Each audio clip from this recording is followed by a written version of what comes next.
সকলকে জানাই শুভ সন্ধ্যা। ভূমিপুত্র উন্নয়ন মোর্চা অফ ইন্ডিয়ার তরফ থেকে আজকে আমাদের যে অনুষ্ঠান নজরুল স্মরণ সন্ধ্যা, আজকে 29 আগস্ট এই 1976 সালে ইংরেজি নজরুল ইসলাম, যিনি আমাদের এই পৃথিবী ছেড়ে চলে যান, উনি একধারে ছিলেন কবি, সাহিত্যিক, ঔপন্যাসিক, দার্শনিক এবং সঙ্গীতজ্ঞ। এবং আমরা অনেকেই জানি না উনি তার সঙ্গে সঙ্গে একটা বৃহৎ সময় ধরে তৎকালীন ভারতীয় সেনাবাহিনীতে হাবিলদার রূপে কাজ করেছিলেন, যুদ্ধ করেছিলেন তিনি। আজকে নজরুলকে আমরা স্মরণ করব। নজরুলের যে ওনার যে দার্শনিক সত্তা বা কবি সত্তা, সেগুলো আমরা অটোমেটিক অনেকেই জানি, কিন্তু তার সঙ্গে সঙ্গে ওনার যে একটা লড়াকু চরিত্র, উনি যে তার দেশের মাটির জন্য লড়েছিলেন, তার মায়ের জন্য লড়ে আলোচনা করব। তার জন্য আজকে আমাদের সঙ্গে আছেন এম রুহুল আমিন, শিক্ষক এবং প্রাবন্ধিক। তিনি বিশেষ করে আমাদের এই অনুষ্ঠানটি সঞ্চালনা করবে। তার সঙ্গে আমাদের সঙ্গে আছেন জাহিরুল হাসান, প্রাবন্ধিক, ইতিহাস বিশেষজ্ঞ, গবেষক এবং আবিধানিক। এবং আমাদের সঙ্গে আরো আছেন ডক্টর সঙ্গীতা সান্যাল, যিনি বর্ধমান বিশ্ববিদ্যালয়ের বাংলা বিভাগের অধ্যাপিকা। তো আমি আজকে এই অনুষ্ঠান শুরু করব, এবং শুরু করার আগে ভূমিপুত্র উন্নয়ন মোর্চা অফ ইন্ডিয়ার তরফ থেকে আমাদের যে দাবি, বিশেষ করে আমরা যখন একটা বাঙালি বা জাতীয়তাবাদী সংগঠন হিসেবে আমাদের যে দাবিগুলো সামনে আসে, তার মধ্যে একটা বড় দাবি হচ্ছে ভারতীয় সেনাবাহিনীতে বেঙ্গল রেজিমেন্ট চাই। বেঙ্গল রেজিমেন্ট, যে বেঙ্গল রেজিমেন্টে 49th বেঙ্গল রেজিমেন্টে কবি কাজী নজরুল ইসলাম হাবিলদার হিসেবে যুদ্ধ করেছিলেন, সেই বেঙ্গল রেজিমেন্ট আমরা আবার ভারতীয় সেনাবাহিনীতে ফিরিয়ে আনতে চাই। আমি অনুষ্ঠান এই বলে আমি আমাদের রুহুল আমিন সাহেবের কাছে আমি মাইকটা হস্তান্তর করছি। রুহুল আমিন দা। অনেক অনেক ধন্যবাদ রামিজ রাজা।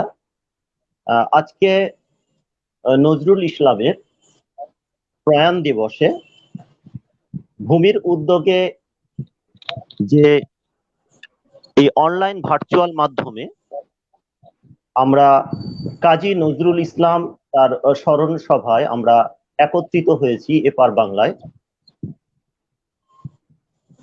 এবং আমাদের সঙ্গে আছেন এই সময়ের একজন ইতিহাসবেত্তা, প্রাবন্ধিক, এবং সেই সাথে তিনি একজন আবিধানিক, জাহিরুল হাসান, এবং সেই সাথে আরেকজন আছেন, তিনি হচ্ছেন বর্ধমান বিশ্ববিদ্যালয়ের বাংলা বিভাগের অধ্যাপিকা সঙ্গীতা সান্যাল। তো আমি তাদেরকে স্বাগত জানাই। আপনাদেরকে স্বাগতম আজকে এই নজরুল ইসলামের যে প্রয়াণ দিবসের যে মহৎ অনলাইন ভার্চুয়াল মাধ্যমের যে প্রোগ্রাম। তো আজকে যে বিশেষ উদ্দেশ্য নিয়ে আমরা এই অনলাইন ভার্চুয়াল মাধ্যমে একত্রিত হয়েছি, নজরুল ইসলাম তিনি আমরা বিদ্রোহী কবি হিসাবে জানি, কিন্তু নজরুল ইসলাম শুধু বিদ্রোহী কবি ছিলেন না, তিনি ছিলেন সাম্যবাদের কবি, হর্ষ বিষাদের রোমান্টিক কবি, এবং বহুমুখী একজন প্রতিভাধর গুণসম্পন্ন এক মানুষ, যার সৃষ্টির যে সৃষ্টিশীল যে জীবনটি সেটা খুবই একটা 2 দশকের মতো বলা চলে। অর্থাৎ একদম যদি তার আত্মপ্রকাশের যে অংশটুকু আমরা যদি দেখি, সেখান থেকে আর তার বাকরহিত হয়ে যাওয়া সেই সময়টুকু যদি আমরা দেখি, তার 2 দশকের একটু বেশি, অর্থাৎ 22 বছর এরকমই। তো এই সময়ের মধ্যে তার সৃষ্টি, তার কাব্য, তার নাটক, তার সঙ্গীত, তার উপন্যাসও আছে। তো সেই জায়গা থেকে তাকে আমরা বলতে পারি তিনি একজন বহুমুখী প্রতিভাধর এবং বিরল থেকে বিরলতম একজন ব্যক্তিত্ব, যে মানুষটিকে পেয়ে আমরা আপামর বাঙালি শুধু নয়, সারা পৃথিবীর মানুষ আজকে গর্বিত তার জন্য। তো সেই মানুষটিকে আমরা আজকে স্মরণ করব। প্রথমে আমি জাহিরুল হাসানের কাছে যাব।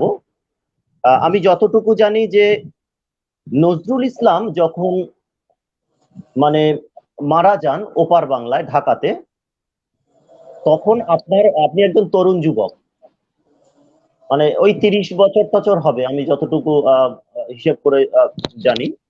তো সেই সময়ে নজরুল ইসলাম যখন মারা গেলেন, সেই বয়সে আপনার কি উপলব্ধি প্রাথমিকভাবে আমি জানতে চাইছি, যে সেই সময় আমাদের সাহিত্য মহলে বা এপার বাংলায় বা ওপার বাংলায় সামগ্রিকভাবে আপনি কি কিরকম দেখেছিলেন সেই সময়টাকে আমরা একটু অতীত স্মৃতিচারণ করতে চাইছি আর কি। তারপরে আমরা অন্য কিছু আসবো। আচ্ছা, রুহুল আমিন সাহেব, আলোচনাটা কিভাবে হবে? মানে আমাকে একটা নির্দিষ্ট সময় দেবেন এবং সেই সময়ের মধ্যে আমি বলবো, নাকি কথাবার্তা হবে? কিভাবে আলোচনাটা করতে চান?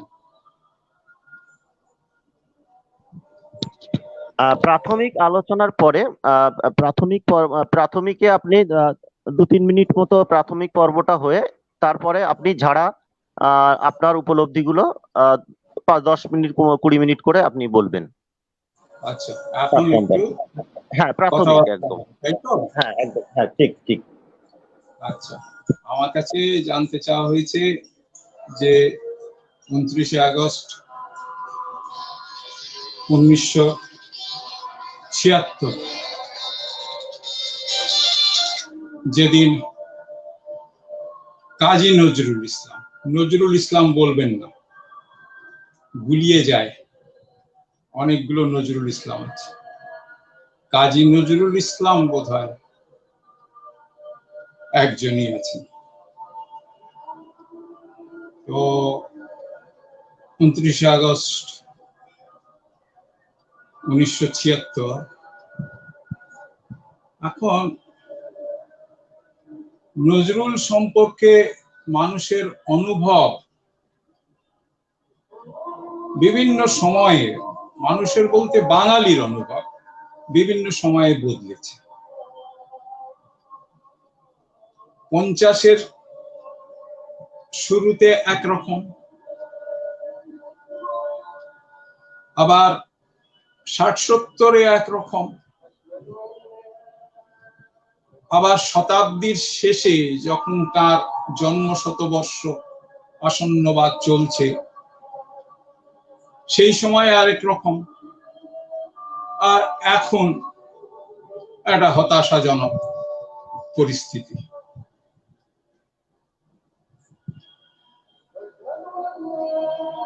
ছিয়াত্তরের কথা জিজ্ঞেস করছেন। আমার লেখালেখি, সাহিত্য চর্চা 60-এর দশক থেকে শুরু। 60-এর প্রথম দিক বলতে পারেন, মানে আমি তো মানে প্রাপ্তবয়স্ক হওয়ার আগে থেকেই লিখছি।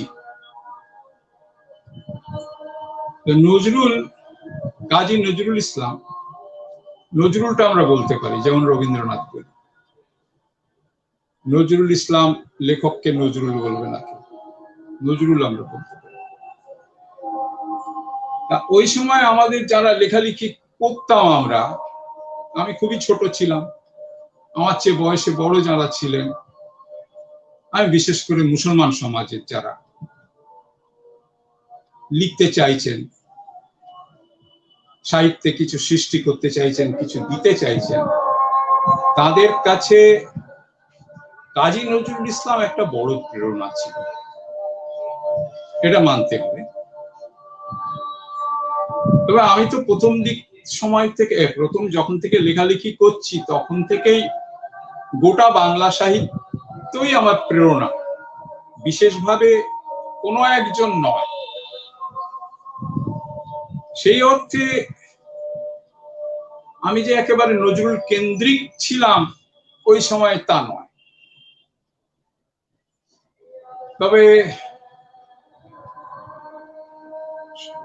60-এর দশকের শেষের দিকে নজরুল ওই সময় থাকতেন ক্রিস্টোফার রোড আবাসনে।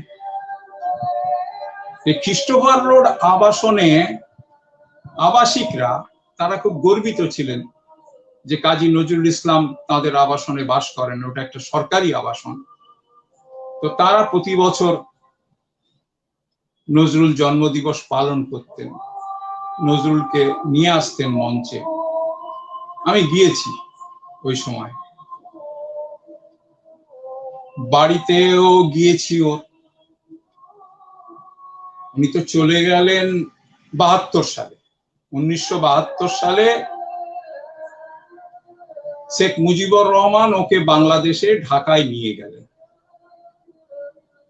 কারণ ওই সময় এক নবগঠিত রাষ্ট্র বাংলাদেশের একটা ছবি খুব দরকার ছিল, যাকে ইংরেজিতে বলে আইকন। আর কাজী নজরুল ইসলামের চেয়ে বড় আইকন আর কে হবে? তো সেই জন্য শেখ মুজিবুর রহমান তাকে নিয়ে গেলেন ঢাকায়, জাতীয় কবি করলেন কাজী নজরুল ইসলামকে। জসিমউদ্দিনের খুব আফসোস ছিল যে জাতীয় কবি তকমাটা তারই পাওয়ার কথা। তিনি পূর্ববঙ্গের মানুষ, পূর্ববঙ্গের যে বাঙালি জাতীয়তা সেটা পশ্চিমবঙ্গ থেকে, রাঢ়বঙ্গ থেকে অনেকটাই আলাদা। তিনি আশা করেছিলেন যে শেখ মুজিবুর রহমান তাকেই জাতীয় কবি ঘোষণা করবেন। তিনি একটু দুঃখও পেয়েছিলেন, কিন্তু রাজনৈতিক কারণে আর ওই যে বললাম যে একটা বড় ধরনের ছবি দরকার, সেই জন্য ওরা কাজী নজরুল ইসলামকে জাতীয় কবি করলেন। তা তিনি যদি বাংলাদেশের জাতীয় কবি হন তাহলে আমাদের কি? আমি একটু আগে ভাবছিলাম, তা আমি ভাবতে ভাবতে একটা শব্দ আমার মাথায় এলো, বাংলাদেশের জাতীয় কবি এবং আমাদের আত্মীয় কবি। সত্যি তো তিনি আমাদেরই আত্মীয়, আমাদের এই পশ্চিমবঙ্গের মানুষ, রাঢ়বঙ্গের মানুষ। সুতরাং আমাদের দাবি, পশ্চিমবঙ্গের দাবি কাজী নজরুল ইসলামের উপর সবসময় বেশি। তিনি বেড়ে উঠেছেন এই বঙ্গে, তার লেখালেখি, সাহিত্য সৃষ্টি, সঙ্গীত সৃষ্টি সমস্তই এই কলকাতা শহরকে কেন্দ্র করে। সুতরাং তিনি আমাদের আত্মীয় কবি। জাতীয় কবির চেয়ে আমার মনে হয় আত্মীয় কবি আরেকটু বড়। সেই অর্থে আপনার প্রশ্নের উত্তর দিচ্ছি যে আজ থেকে 45 বছর আগে 29শে আগস্ট 1876-এ আত্মীয় বিয়োগের ব্যথা অনুভব করেছিলাম। এই অনেক অনেক ধন্যবাদ আপনাকে। অর্থাৎ একটু ফিরে যাওয়া অতীতের স্মৃতিচারণ করতে করতে সেই সময়কার জাহিরুল হাসান, তার যে অনুভূতি এবং সেই অনুভূতিতে যে একজন আত্মীয় বিয়োগ হয়েছেন আজ থেকে 45 বছর আগে, সেই অনুভূতিটুকুই আমরা উপলব্ধি করলাম এবং তার একটা সুন্দর নামকরণ, আমাদের আত্মীয় কবি। তো এরপরে আমি প্রাথমিক আলাপচারিতায় আজকে 45তম নজরুলের প্রয়াণ বার্ষিকীতে আমাদের আর একজন অতিথি 46তম প্রয়াণ বার্ষিকী 45, আর প্রয়াণ দিবস 46, প্রয়াণ দিবস 46তম। ঠিক ঠিক। তো অধ্যাপক সঙ্গীতা সান্যাল, বাংলা বিভাগ, বর্ধমান বিশ্ববিদ্যালয়, আপনাকে স্বাগত জানাই আজকে নজরুলের প্রয়াণ বার্ষিকীতে 45তম। প্রাথমিকভাবে আপনার উপলব্ধি জানতে চাই, আজ প্রয়াণ বার্ষিকীতে প্রাথমিক উপলব্ধি, তারপরে আমরা বিশদ আলোচনায় যাব। ধন্যবাদ। প্রথমে জানাই এমন একটা সুন্দর অনুষ্ঠানের আয়োজক যারা ভূমি, তা সেই উদ্যোগকর্তাদের নমস্কার জানাই, জাহিরুল হাসান স্যারকে, জানাই রুহুল আমিন ভাইকে।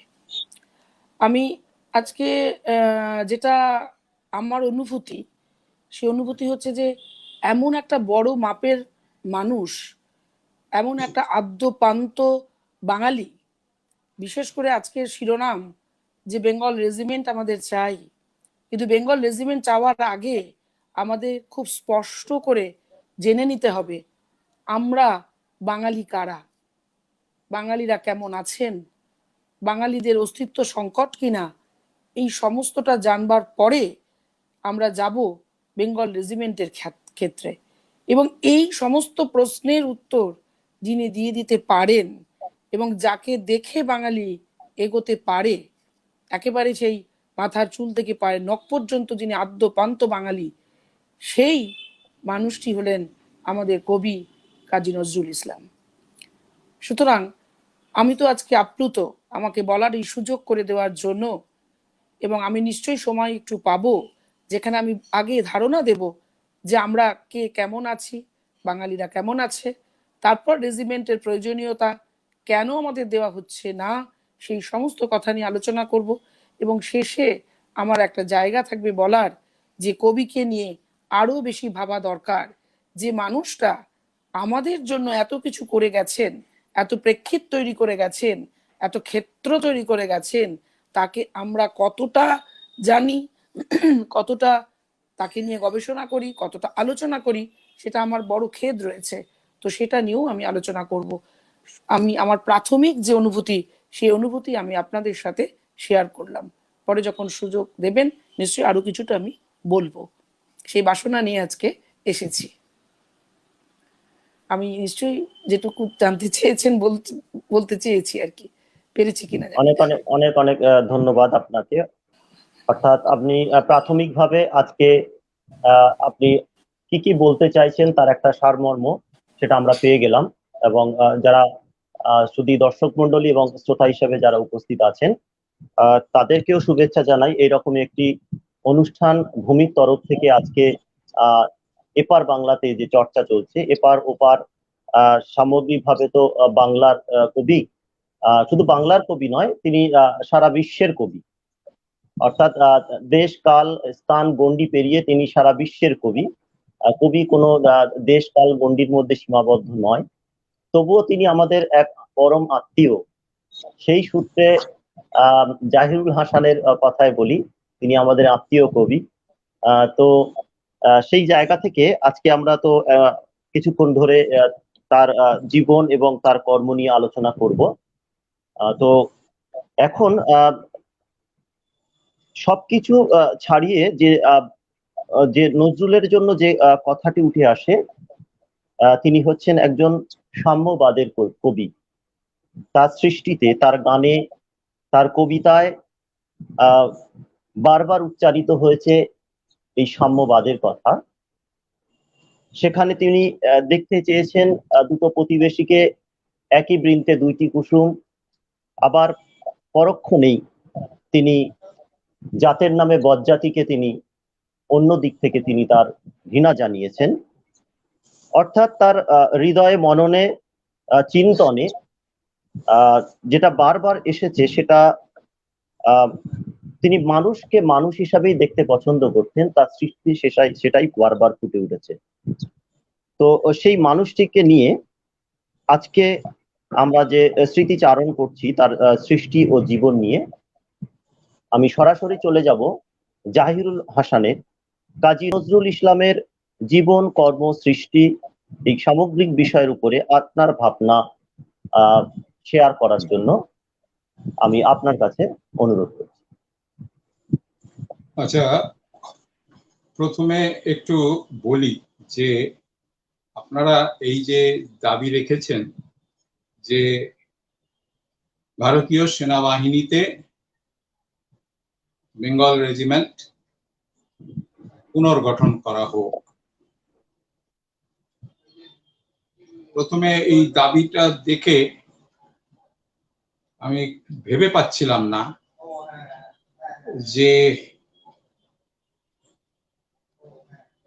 এই দাবির কতটা যৌক্তিকতা আছে এবং কিভাবে তা গৃহীত হতে পারে। কারণ ভারতীয় সেনাবাহিনীতে জাতিভিত্তিক যে সমস্ত রেজিমেন্ট আছে, যেমন Sikh regiment, Gorkha regiment, Garhwal regiment, এগুলো হচ্ছে যাকে ইংরেজিতে বলা হয় মার্শাল রেস, মানে হচ্ছে যারা লড়াকু জাতি, যোদ্ধা জাতি। বিভিন্ন যোদ্ধা জাতির নামে রাজপুত রেজিমেন্ট, এইরকম যোদ্ধা জাতিদের, মানে প্রদেশ ভিত্তিকও নয়, যোদ্ধা জাতি ভিত্তিক রেজিমেন্ট তৈরি হয়েছে। সেই হিসাবে বাঙালিদের পরিচয়, অন্তত আধুনিক কালের পরিচয় বাঙালিদের হচ্ছে যে বাঙালিরা বুদ্ধিমান, চিন্তাশীল, সৃষ্টিশীল, রাজনীতি সচেতন জাতি। যোদ্ধা জাতি হিসেবে বাঙালিদের পরিচয় কতটুকু, যদিও স্বাধীনতা আন্দোলনে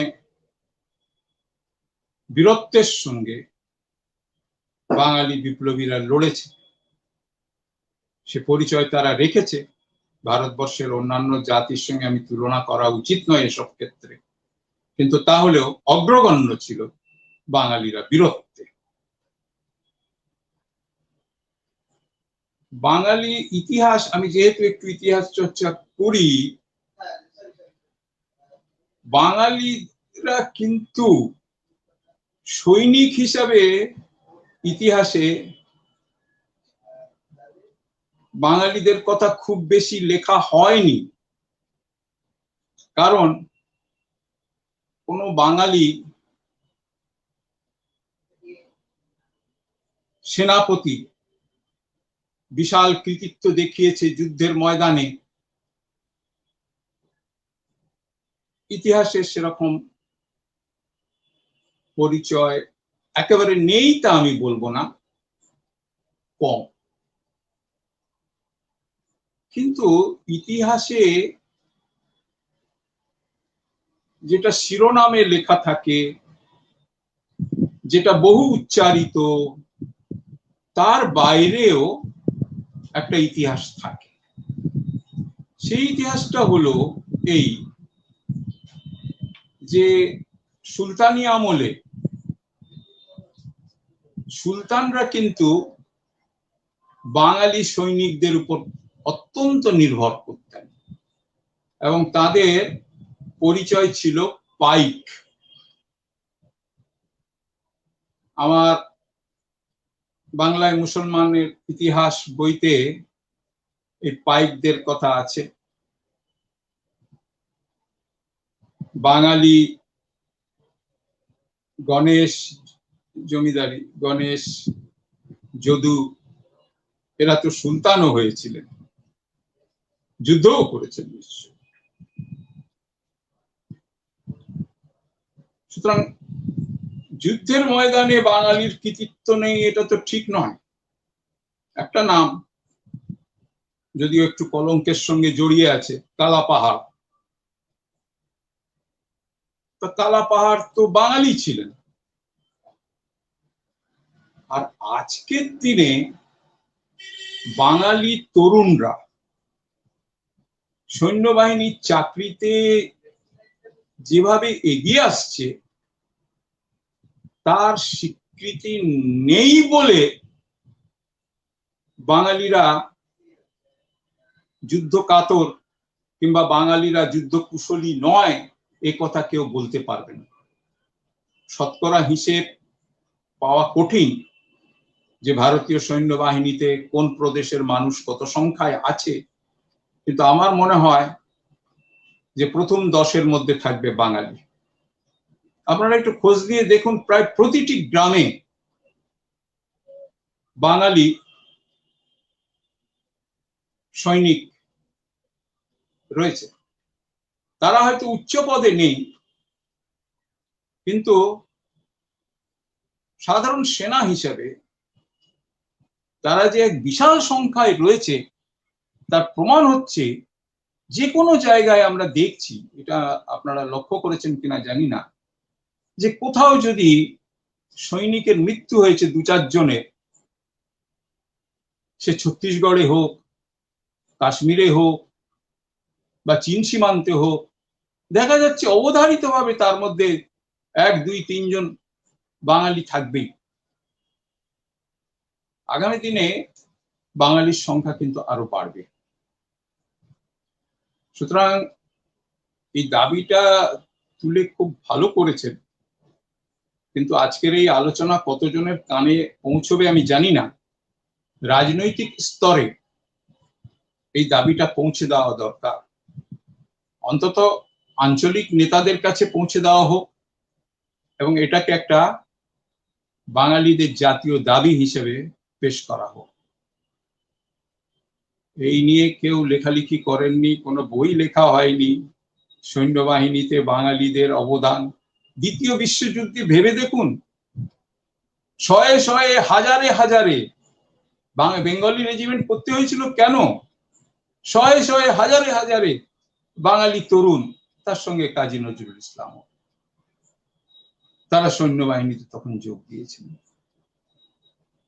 তাই বাঙালি মার্শাল রেস না হতে পারেন, কিন্তু বাঙালি যোদ্ধা জাতি নয় এ কথা বলা যাবে না। তারা হয়তো শিল্প সাহিত্য এই সমস্ত ক্ষেত্রেও যেমন এগিয়ে আছে, তেমনি দেশকে বাঁচানোর ব্যাপারে যুদ্ধের ময়দানে তারা কিন্তু নিজেদের রক্ত দিচ্ছে, দিয়ে এসেছে বহুকাল ধরে। সুতরাং এটা একটা, আমি বলবো, সৎ দাবি। এই দাবিটা এগিয়ে নিয়ে যাওয়া উচিত। এটা আপনাদের দাবি ছিল বলে আমি এই বিষয়ে বললাম। এবারে কাজী নজরুল ইসলাম প্রসঙ্গে শুধু নয়, সাধারণভাবে যে জিনিসটা আমি লক্ষ্য করি সেটা হচ্ছে যে বাংলা সাহিত্যে স্মরণ ও বিস্মরণ একটা রীতি হয়ে গেছে, এটা জীবনেরও রীতি। একটা সময় পূর্তি যখন এগিয়ে আসে, সেটা শতবার্ষিকী হতে পারে, অর্ধ শতাব্দী হতে পারে, সেই সময় আমরা একটু চঞ্চল হয়ে উঠি, কিছু উৎসাহ প্রকাশ করি। কাজী নজরুল ইসলামের ক্ষেত্রেও আমি এইটুকু বলতে পারি যে আমার স্মরণকালের মধ্যে 90-এর দশকের শেষে তার জন্মশতবার্ষিকী উপলক্ষে বিশাল একটা উদ্যোগ দেখা গিয়েছিল তা বলা যাবে না, কিন্তু অন্যান্য সময়ে যেমন কাজী নজরুল ইসলামকে ভুলে থাকতেই আমরা অভ্যস্ত, আমি ভোলা কথাটাই বলছি, তাকে আমরা স্মরণ করি। কিভাবে স্মরণ করি? তার একটা রাজনৈতিক উপযোগিতা কিভাবে যেন অর্জিত হয়ে গেছে, অর্থাৎ তাকে সমাজে, রাজনীতিতে বিভিন্ন সময়ে একটা সুবিধাজনক উপায় হিসাবে ব্যবহার করা হয়, খারাপ নয়। সেভাবেও যদি স্মরণ করা হয় তো খারাপ নয়। বাছাই কয়েকটি পংক্তি আছে তার কবিতা, সেটাই সবাই বারে বারে বলে। এইটাকেই কি কাজী নজরুল ইসলামকে বাঁচিয়ে রাখা বলবো? আমার খুব আফসোস। এককালে শুনতুম যে কাজী নজরুল ইসলামের কোনো সম্পূর্ণ জীবনী নেই।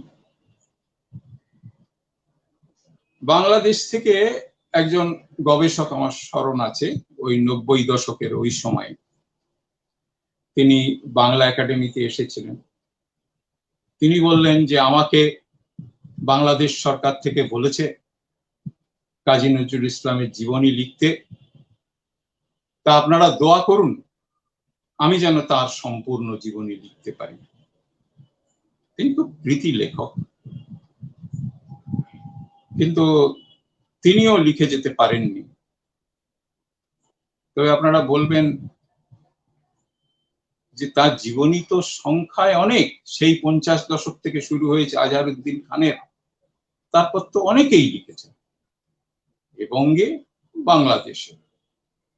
তবু আমি যে অভাব মনে করি, বোধ করি, সেটা হচ্ছে সম্পূর্ণ জীবনী নয়, আমি অভাব বোধ করি মননশীল জীবনীর।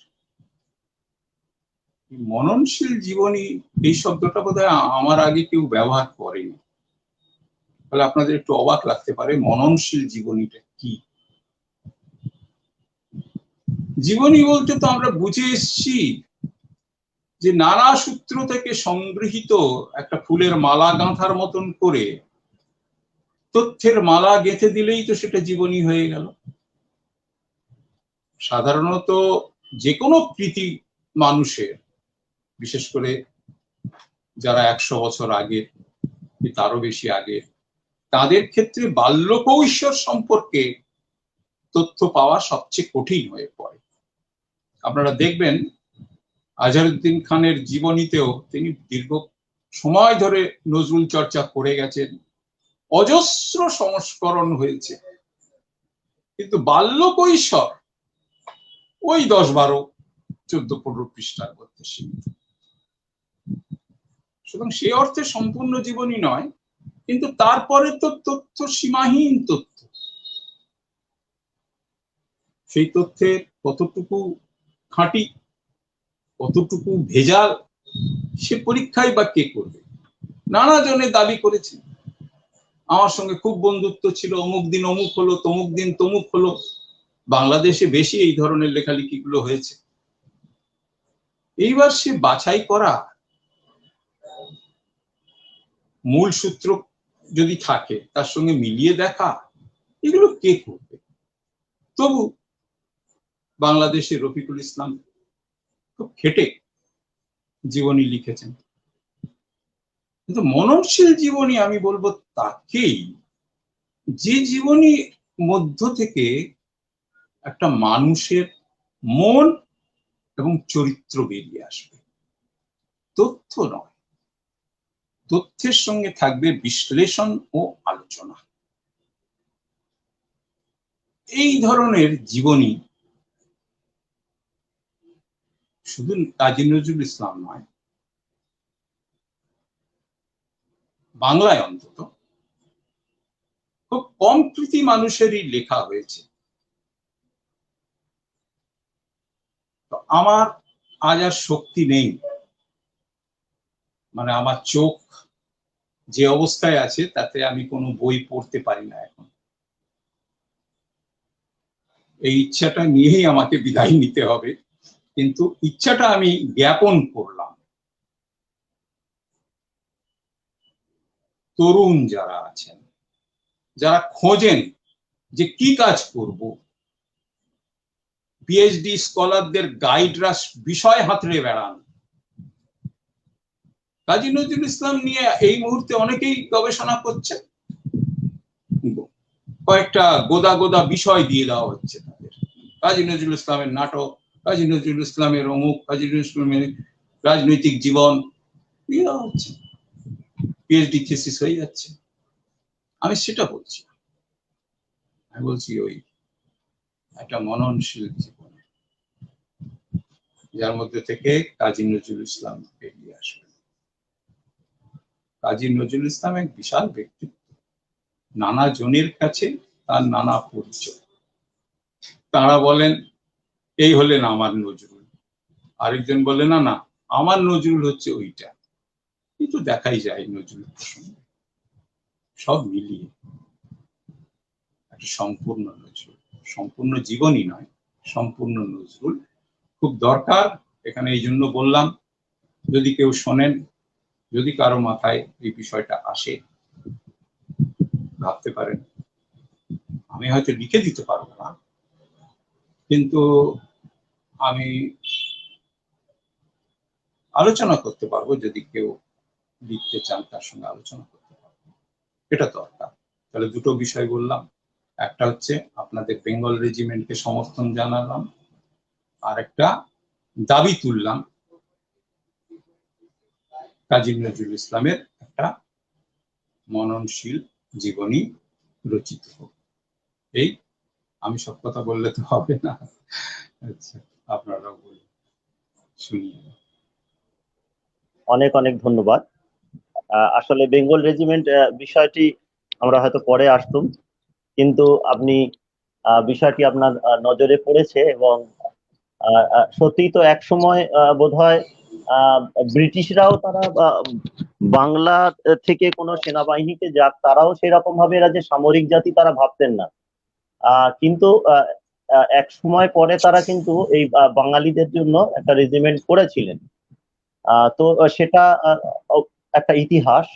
কিন্তু বর্তমান সত্যি কোথায় দাঁড়িয়ে তার সামগ্রিক একটা বিশ্লেষণ এবং চিত্র, এবং এটা যে আমাদের ন্যায্য দাবি, সেটা জাহিরুল হাসানের আলোচনা থেকেই পরিষ্কার, এবং তিনি সমর্থনও জানিয়েছেন, এবং আপনাকে অসংখ্য ধন্যবাদ। এবং সেই সাথে আরেকটি বিষয়, সেটা হচ্ছে যে নজরুলকে নিয়ে চর্চা এপার বাংলাতে হয়েছে, ওপার বাংলাতে হয়েছে, হয়তো ওপার বাংলাতে বেশি মাত্রায়ও হয়েছে, এপার বাংলাতে কিছু মানুষ তারা চর্চা করেছেন। এবং যেটা নজরুল শতবর্ষতেও এপার বাংলাতে একটা উদ্যোগ হয়েছিল, কিন্তু কেন জানি না সেই শতবর্ষ থেকে তথ্য সংস্কৃতি দপ্তর থেকে যে গ্রন্থটি বার করে, সেটা অতটা সমৃদ্ধ নয়। আমার কাছে মনে হয়নি যে সেখানে আরো অনেকটা সমৃদ্ধ হতে পারতো একটা শতবর্ষ সংখ্যা তথ্য সংস্কৃতি দপ্তরে, আরো কাজের দাবি রাখে। এবং সেই সাথে সাথে যে সমস্ত কাজগুলো হয়েছে বা সমসাময়িক কালে কাজগুলো হচ্ছে, সেখানে একটা সত্যি একটা কোথাও যেন একটা ধারাবাহিকতা বা একটা খাপ ছাড়া ভাব হয়তো আমাদের চোখে পড়ে। তো সেখান থেকেই জাহিরুল হাসানের দাবি যে একটা মননশীল জীবনী, যেখানে আমাদের মনের খোরাক যোগাবে, অর্থাৎ শুধু তথ্য নয়, লিপিবদ্ধ তথ্য নয়, সেখানে সেখানে একটা চেতনা, মনন, এই বিষয়গুলো থাকবে, সুখপাঠ্য হবে। তো সেই জায়গা তিনি দাবি তুলেছেন। অসংখ্য ধন্যবাদ। এবং যারা শুনছেন, বা তিনি বিশেষ করে তরুণ সমাজের কাছে এটা দাবি রেখেছেন, আমরাও চাইবো যে আগামীতে এগিয়ে আসুন এই বিষয়ে। তো আমরা এরপরে আমাদের আরেকজন অতিথি আছেন, আমাদের সঙ্গীতা সান্যাল। সঙ্গীতা সান্যালের কাছে আমি সরাসরি যাব। যে আপনি প্রাথমিক আলোচনায় বলেছিলেন যে যে আপনার যে আজকে যে বিষয়গুলো আলোকপাত আপনি করতে চান, বিশেষ করে আমি বলবো আপনি সেই বিষয়গুলোর উপরে আলোকপাত করুন। সঙ্গীতা সান্যাল।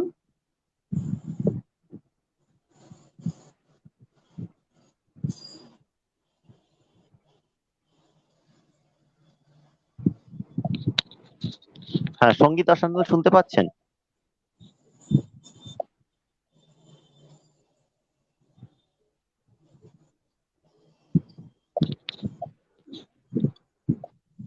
সঙ্গীতা সান্যালকে ক্যামেরাটা অফ করা আছে মনে হচ্ছে। সঙ্গীতা দি, আপনি শুনতে পাচ্ছেন?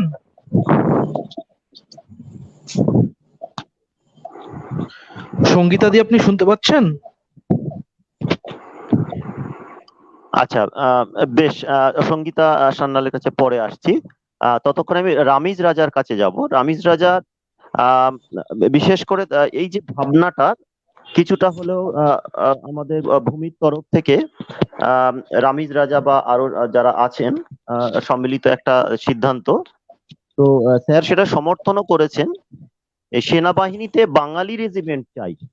তো সেখানে রামিজ রাজার উপলব্ধি বা তার বার্তা যে সেনাবাহিনীতে বাঙালি রেজিমেন্ট চাই, কেন কেন এই দাবিটি উঠলো?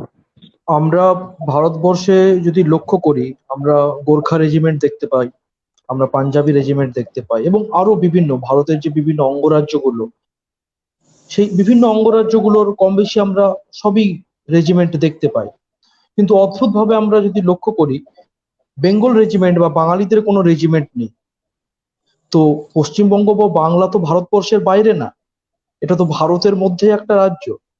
অন্য রাজ্যগুলোর যদি সেখানে একটা রেজিমেন্ট থাকতে পারে, তাহলে বাঙালি একটা জাতি হিসেবে কেন তাদের একটা রেজিমেন্ট থাকবে না? এটা একটা খুব সোজা বিষয়, এবং এর মধ্যে কোনো রকেট সায়েন্স নেই।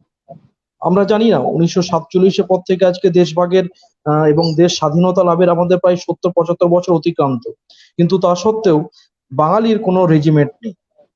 আমরা দেখেছি এর আগে বিশেষ করে ইঞ্জিনিয়ার্সদের একটা আহ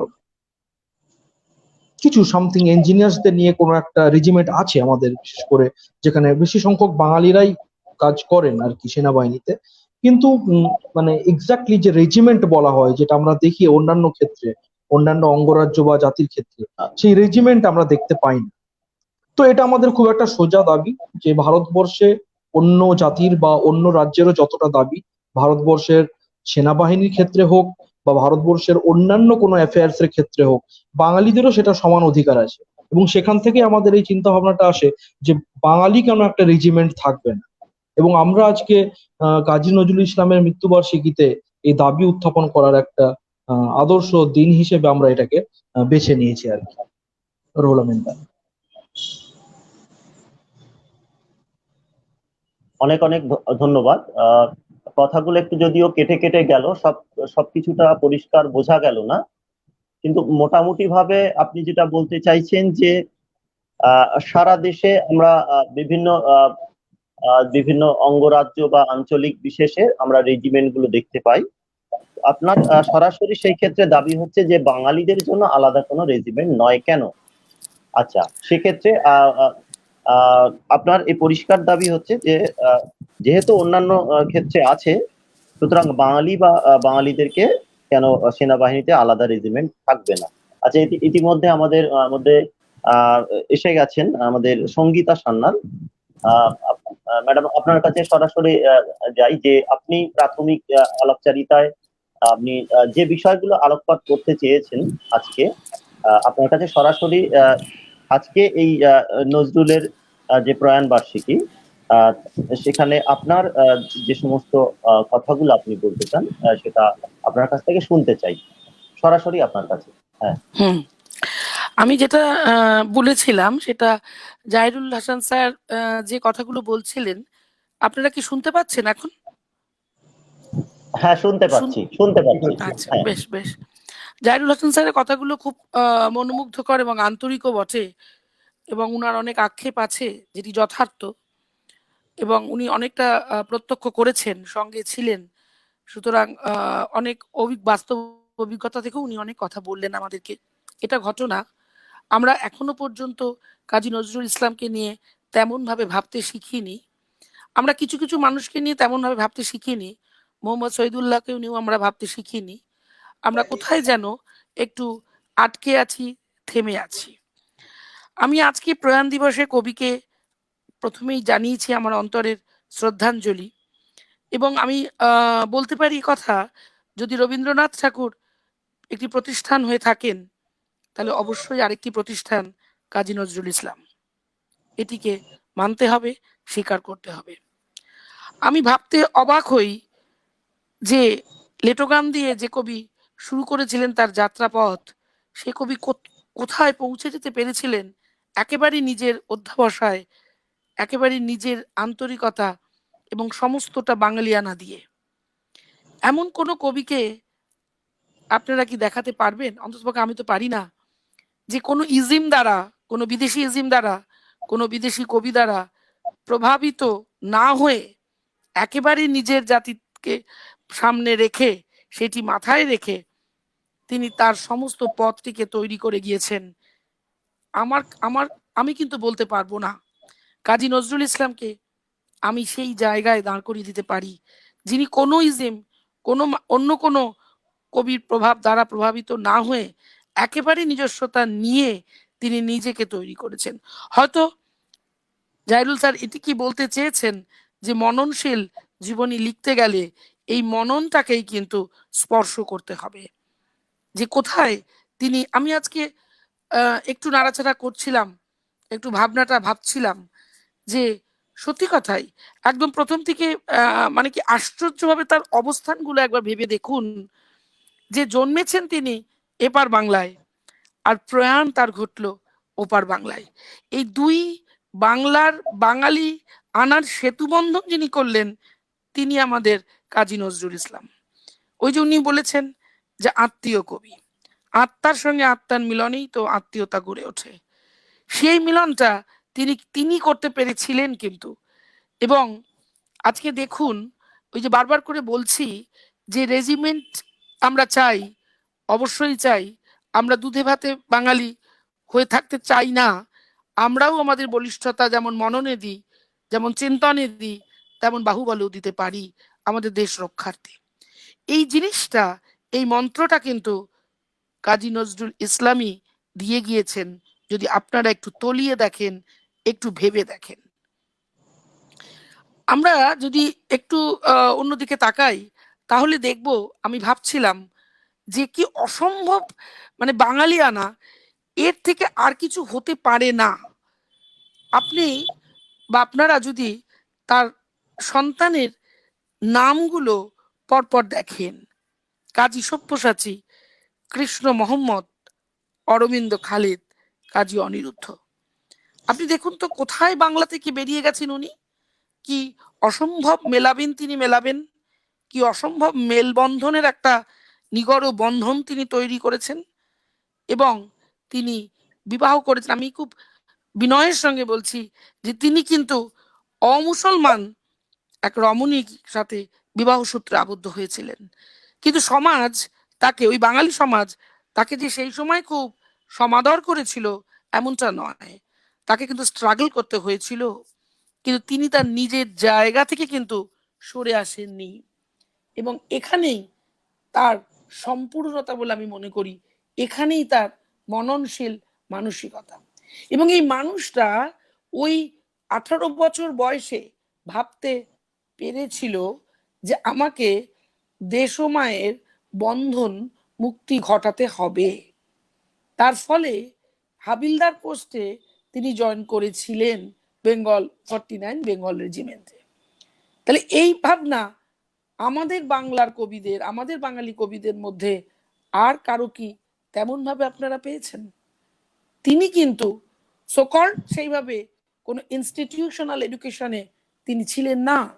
তিনি সেভাবে, তার শুরুটা হয়েছিল ধর্মীয় শিক্ষা দিয়ে, তারপর দারিদ্রের সঙ্গে লড়াই।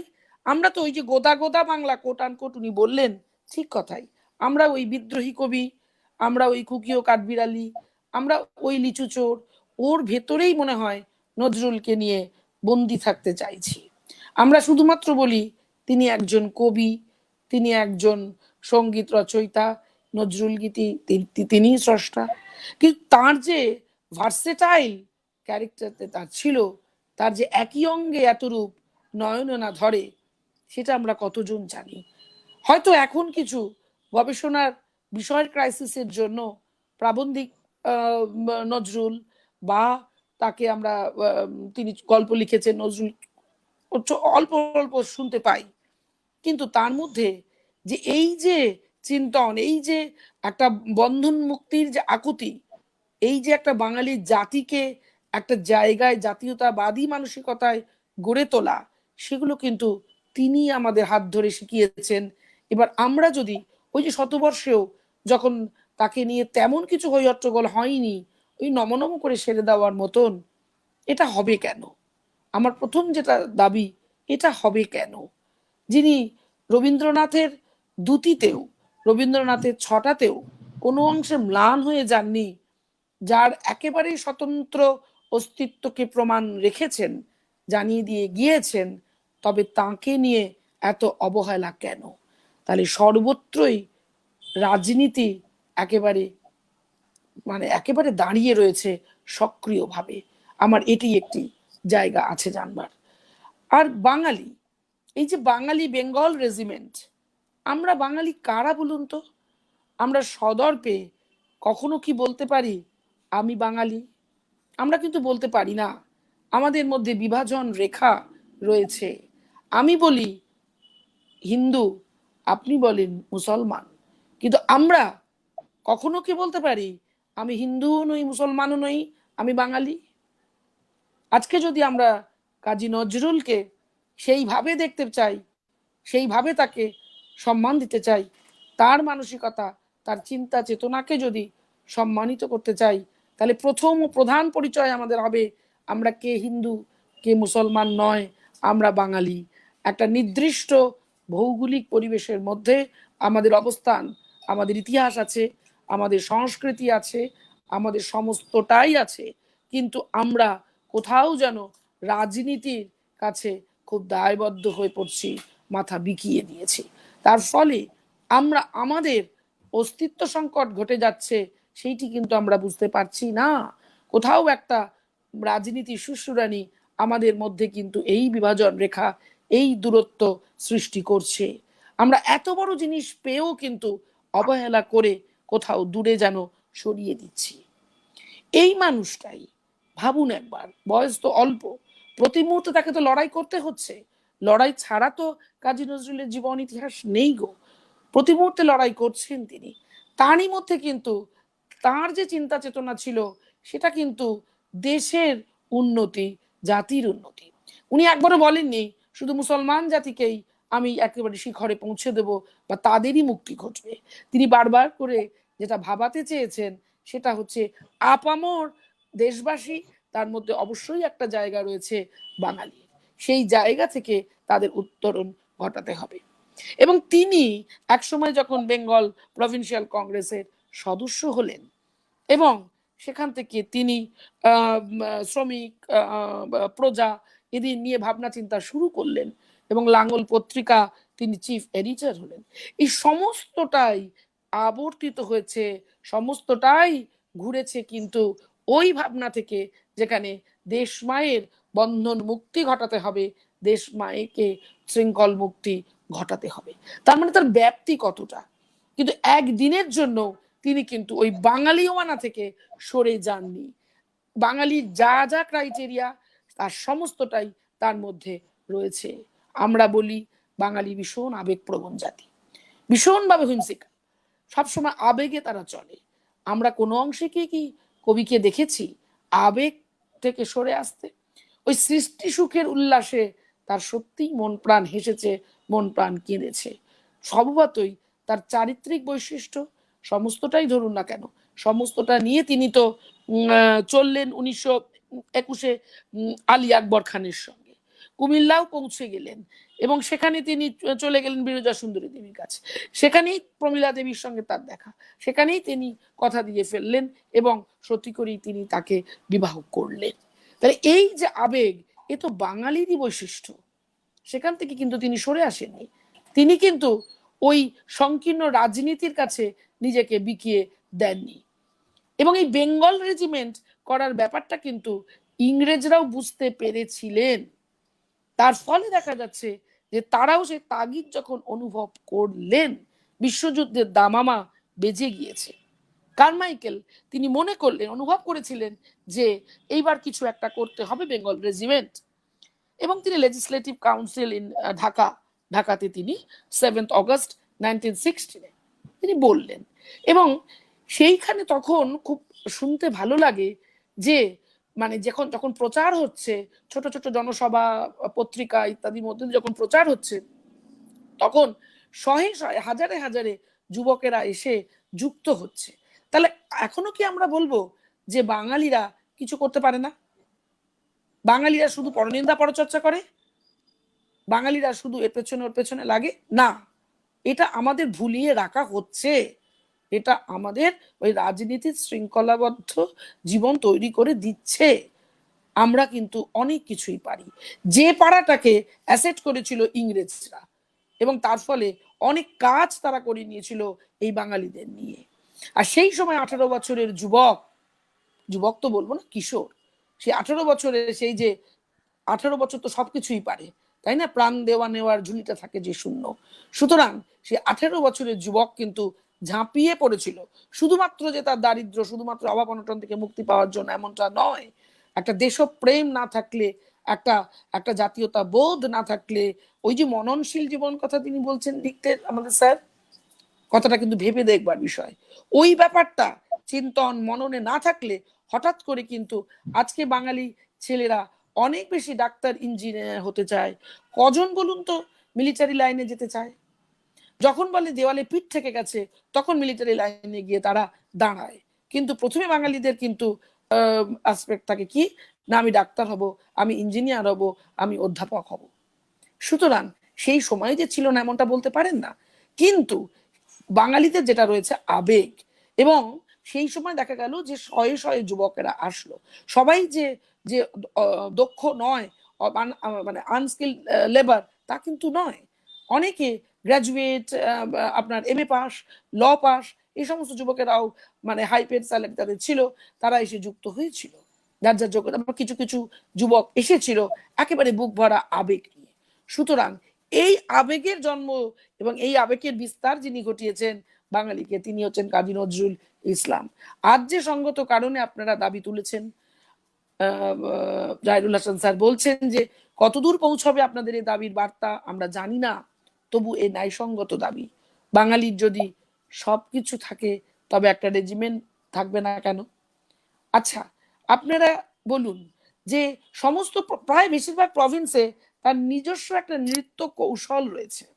বলুন তো বাংলার বাঙালিদের কোনো নৃত্য কৌশল, আপনি তো মণিপুরি, কুচিপুড়ি ইত্যাদি নানান নাচের কথা জানেন, বাঙালিদের কোনো নির্দিষ্ট ফর্ম কি আছে? নেই কেন? ছৌ বা রবীন্দ্র নৃত্য নয়, কিন্তু একেবারে নির্দিষ্ট বাঙালি বানার। তাহলে এই যে ব্যাপারগুলো, এই ব্যাপারগুলো তো ভাবতে হবে আপনাদেরই, তরুণদেরই, যে আমাদেরও একটা রেজিমেন্ট চাই যেখানে বাঙালিরা ওই 4 জনের মৃত্যু হলে তার মধ্যে 2 জন বাঙালি থাকে, কার্গিল বলুন আর যেখানেই বলুন। তাহলে আমাদেরও কিন্তু একটা বাঙালি, একটা একটা একটা বেঙ্গল রেজিমেন্ট চাই, যেটা ইংরেজরা করেছিলেন এবং বুক ভরা সাহস নিয়ে তারা লড়াই করতে এসেছিলেন। তারা মেসোপটেমিয়া গিয়েছিলেন, বাগদাদে অসুস্থ হয়ে পড়েছিলেন, তারপর না রেজিমেন্টটাকে অ্যাবলিশ করা হয়েছিল, কিন্তু শুরু তো হয়েছিল। সুতরাং সেইটি কিন্তু একটি গুরুত্বপূর্ণ দিক, সেইটি কিন্তু মাথায় আমাদের রাখতে হবে। আমাদের কবি তিনি তো শিখিয়ে দিয়ে গিয়েছেন এই সমস্ত ভাবনাকে, এই সমস্ত চিন্তাকে, এবং উনি খুব বাঙালি প্রিয় ছিলেন। আমি যতটুকু জেনেছি বা যতটুকু বুঝেছি সেটা হচ্ছে যে বাঙালিয়ানার প্রতি তার অসম্ভব একটা একটা একটা ভালোবাসা ছিল। মানে একদম তার ভেতরে একেবারে তিনি ইনভলভ ছিলেন। এবং যখন তাকে এক জেল থেকে আরেক জেলে নিয়ে যাওয়া হচ্ছে এবং সেখানে তিনি হাঙ্গার স্ট্রাইক করছেন, সেখানে রবীন্দ্রনাথ বলছেন যে চলে এসো, তোমার জন্য সাহিত্য জগৎ অপেক্ষা করছে, হাঙ্গার স্ট্রাইক উইথড্র করো। তিনি কিন্তু করেছিলেন ওই বাংলার জন্য, তিনি কিন্তু করেছিলেন ওই ওখানে ইনজাস্টিস হচ্ছে, ও টর্চার হচ্ছে, তার বিরুদ্ধাচরণ করবার জন্য তিনি কিন্তু প্রতিনিধিত্ব করেছিলেন। কোথাও তাকে আটকে রাখা যায়নি এই কারণের জন্যই, কারণ তিনি চেয়েছিলেন যে একটা সবাইকে নিয়ে থাকার। আর খুব বলা যায়, খুব পরিষ্কার করে বলা যায় যে মহাত্মা গান্ধীর অসহযোগ আন্দোলন তাকে তেমন স্পর্শ করেনি, খিলাফত আন্দোলনের অন্তঃসার শূন্যতাও তাকে তেমন স্পর্শ করেনি। খুব বেশি স্পর্শ করেছিলেন কে? কামাল পাশা। কামাল পাশার মানসিকতা তাকে প্রচন্ড মাতিয়ে দিয়েছিল, যে কামাল পাশার জন্য একসময় দেখতে পাচ্ছি আমরা ধর্ম নিরপেক্ষ একটা রিপাবলিক কান্ট্রি একটা তৈরি হলো। সেই কামাল পাশাকে নিয়ে তিনি আবার কিন্তু কবিতাও লিখে ফেললেন। সুতরাং তার ভাবনা চিন্তাগুলো দেখেছেন একেবারে গতানুগতিক। কিছু বলছেন না ম্যাম, আপনি বলুন। হ্যাঁ, ওটা অন্য কারোর থেকে সাউন্ড আছে। আচ্ছা, কামাল পাশা তাকে যথেষ্ট পরিমাণে স্পর্শ করতে পেরেছিল। তার মানে তিনি কিন্তু ওই যে একেবারে গতানুগতিক ব্যাপারটার মধ্যে কিন্তু থাকলেন না। তার মানে একই দিক থেকে ওই যে বলছি তিনি সৃষ্টি করছেন, আবার একই দিক থেকে তিনি কিন্তু ন্যাশনাল অ্যান্ড ইন্টারন্যাশনাল সমস্ত বিষয় নিয়ে আলোচনা করছেন। যদি আমরা বলে থাকি যে তিনি পড়াশোনা জানতেন না, করতেন না, তার মতন শিক্ষিত মানুষ, তার মতন আধুনিক মানুষ, আধুনিক বাঙালি অনেক কম আছে বলে আমার অন্তত পক্ষে মনে হয়েছে। তিনি একই সময় যখন 1917 যখন রাশিয়ার ব্যাপার স্যাপার ঘটছে তখন সেটিও তার মাথার ভেতরে ক্রিয়াশীল ছিল। তিনি আবার ভাবছেন কামাল পাশাকে নিয়ে, অর্থাৎ শুধুমাত্র যে নিজের গণ্ডিটুকু নিয়ে ভাবছেন এমনটা কিন্তু নয়, তার সাথে সাথে তিনি কিন্তু আন্তর্জাতিক লেভেলটাকেও নিয়েও তিনি ভাবছেন। কিন্তু একবারের জন্য বলতে পারবেন না আপনারা যে তিনি উইলিয়াম শেক্সপিয়ার, তিনি কিটস, তিনি বায়রন, তিনি টেনিসন এদের দ্বারা প্রভাবিত হয়েছেন না। কখনোই কোথাও আপনারা প্রমাণ দেখাতে পারবেন না যে তিনি কোনো কিছু ধার করে নিয়ে বা ইনফ্লুয়েন্সড হয়ে তিনি করছেন। সবটাই তার সৃষ্টি সুখের উল্লাসে তার কিন্তু মন প্রাণ এসে উঠেছিল এবং তা তিনি সৃষ্টি করতে পেরেছিলেন। তিনি চেয়েছিলেন, একেবারে চেয়েছিলেন, অন্তর থেকে চেয়েছিলেন, তার জীবন দিয়ে বুঝিয়ে দিয়ে গেছেন যে যেটা থাকতে হবে ধর্ম নিরপেক্ষতা অবশ্যই থাকতে হবে। কিন্তু তিনি কি কখনোই তার ইসলাম ধর্ম থেকে সরে এসেছেন? না। নিজের ধর্মকে, আমি মনে করি নিজের ধর্মকে যদি আমি শ্রদ্ধা করি, নিজের ধর্মকে যদি আমি ভালোবাসি, তাহলে আমি কখনোই সংকীর্ণ হব না, আমি কখনোই অন্য কাউকে আঘাত করব না। আমি আমার ধর্মকে আমার জায়গায় রেখে আমি অন্য কাজও করতে পারি, অন্যদের স্বাধীনতা দিতে পারি। তিনি কিন্তু তার নিজের জীবন বেদ দিয়ে সেইটি সম্পূর্ণ পরিমাণে প্রকাশ করে দিয়ে গেছে। না হলে এ তো খুবই মানে প্রচলিত কথাবার্তা যে তিনি বারবার যেটা লিখছেন যে জাতের নামে যে বদজাতি হচ্ছে, বারবার করে তিনি লিখছেন কথাবার্তাগুলো, তাহলে সেটি হতো তারই অন্তরের কথা যে জাতের নামে বদজাতি হবে না, মৌলবীদের মৌলবী বলছেন। তাহলে এগুলো বলতে পারছেন কি করে? তার ভালোবাসা থেকে, তার একেবারে নিজস্বতা থেকে, সেইটি কিন্তু বলতে হবে। এবং কি দেখুন আশ্চর্য সমাপতন যেটা ঘটলো, রবীন্দ্রনাথের মৃত্যুর বছরেই তারও শরীর খারাপ হতে শুরু করলো, কারণ অনেক অত্যাচার, অনেক অনেক অনেক অনেক টর্চার তাকে সহ্য করতে হয়েছে। তার ফলে ক্রমশ তার হলো, এবং আপনারা জানেন, সকলেই জানেন এটা, যে একদম অ্যাসাইলামে তাকে নিয়ে যেতে হয়েছিল। কিন্তু তার সময় তাকে যারা সহযোগিতা করেছিলেন, অর্থাৎ তার ট্রিটমেন্টে, সেইখানে যে ট্রিটমেন্টে হচ্ছিল, যে নজরুল ট্রিটমেন্ট সোসাইটি তাকে যথেষ্ট পরিমাণে সহযোগিতা করেছিল, পাশে ছিল তার। এবং আরেকটি কথা না বললে আমার হয়তো অনেক সত্যের অপলাপ হবে, যে নামটি নিয়ে আমাদের এখন অনেক রাজনীতি হচ্ছে, যে নামটি নিয়ে তিনিও একজন বাঙালি, তিনিও উপাচার্য ছিলেন, তিনিও খুব মানে অল্প বয়সের উপাচার্য, তিনিও রাজনৈতিকবেত্তা, আপনারা জানেন সে সময় তিনি খুব রাজনীতি একদম মানে ইয়েতে রয়েছেন, শীর্ষে রয়েছেন। সেই মানুষটি যাকে নিয়ে আমরা এখন অনেক সংকীর্ণ রাজনীতি করছি, আমরা বিভাজন রেখা টানছি, আমরা আমরা আমরা নিজেরা বাঙালি কিনা অনেক সময় ঘুম থেকে উঠে একটা প্রশ্নবোধক চিহ্নের সামনে দাঁড়াই যে সত্যি কি আমরা বাঙালি না অন্য কিছু। তো এই সমস্ত দাঁড়াচ্ছি যে মানুষটাকে নিয়ে, সেই মানুষটি কিন্তু সেই সময় তার পাশে এসে দাঁড়িয়েছিল। অর্থাৎ কোথাও যেন তাদের ওয়েভ লেন্থের একটা মিল ছিল, যেটা রাজনীতির বাইরে। অর্থাৎ সেটা হচ্ছে বাঙালি, তুমিও বাঙালি। একজন বাঙালি অসহায় হয়েছে, আরেকজন বাঙালির কাছে গিয়ে দাঁড়িয়েছে, যেমন মাইকেল মধুসূদন, ঈশ্বরচন্দ্র বিদ্যাসাগর, পারস্পরিক তাদের সম্পর্ক ছিল। একজন বাঙালি আজ কোথায় আমরা দাঁড়িয়েছি? আজ আমরা একবার ভাবুন তো আপনারা, আজ আমরা বাঙালি বলতে কি বুঝি? বারবার বলছি, ওই যে সেগমেন্ট হয়ে গেছে, তুমি অমুক তুমি তমুক। কিন্তু সেই সময় তারা এসে দাঁড়িয়েছিলেন, এবং তার পাশে যিনি দাঁড়িয়েছিলেন তিনি ওই ভারত কিশোর শ্যামাপ্রসাদ মুখার্জি। তাহলে আমরা আজকে তাকে নিয়ে তো অনেক রাজনীতি হচ্ছে, বাঙালি বাঙালি অবাঙালি অনেক কিছু আমরা শুনছি, কিন্তু সেই সময় একজন, তার মানে তাদের একটা উদারতা ছিল, একজন বাঙালি অসুবিধায় পড়েছে, আরেকজন বাঙালি গিয়ে তার পাশে দাঁড়িয়েছে। এটাই তো বাঙালিদের বৈশিষ্ট্য। কিন্তু আজকে আমরা কিন্তু আমাদের ক্রাইসিস, আমাদের এক্সিস্টেন্সারি ক্রাইসিস রয়েছে, সেটা আমার বলতে খুব গর্ব লাগে। এবং শুধুমাত্র যে মানে আরেকটি খুব মজার বিষয় আমার খুব ভালো লাগে, ভীষণ শ্রদ্ধা, শুধু আজকে আপনারা অনুষ্ঠান করছেন বা তার প্রয়াণ দিবস বলে এটা নয়, যখন ভাবি যে তিনি তো একই সঙ্গে অভিনয় করেছেন, তিনি সহ পরিচালক ছিলেন, তিনি ধ্রুব বইতে নারদের ভূমিকায় অভিনয় করেছিলেন, নিশ্চয়ই আপনাদের জানা আছে, এবং গান করেছিলেন, প্লেব্যাক সিঙ্গার তিনি ছিলেন। তা নারদ এটি তো একটি পৌরাণিক একটি চরিত্র, এবং হিন্দুদের একটি পৌরাণিক চরিত্র, বা আরাধ্য বলবো না, পৌরাণিক চরিত্র। তবে সেই চরিত্রতে তিনি অভিনয় করছেন, গান করছেন, এবং আমি সেই ছবি দেখেছি। তো সেইটাতে যখন আমি ভাবতে থাকি তখন ওই উদারতা আমাদের মধ্যে, আমাদের এই অতি বর্তমান বাঙালিদের মধ্যে কোথায় কোথায়? আমরা তো এভাবে ভাবতে শিখছি না। আমাদের তো গুলিয়ে দেওয়া হচ্ছে, আমাদের তো ঘোল খাওয়ানো হচ্ছে। তিনি কিন্তু একের পর এক সিনেমা করছেন এবং সিনেমাগুলো তিনি করছেন মুক্তি, বিদ্যাপতি, রবীন্দ্রনাথের গোড়া, প্লেব্যাক সিঙ্গার হচ্ছেন, গান করছেন। তবে মানে সেই মানুষটা যার লেটো গান দিয়ে জীবনচর্যা শুরু হয়েছিল, সেই মানুষটা কোথায় পৌঁছে গেছেন শুধুমাত্র নিজের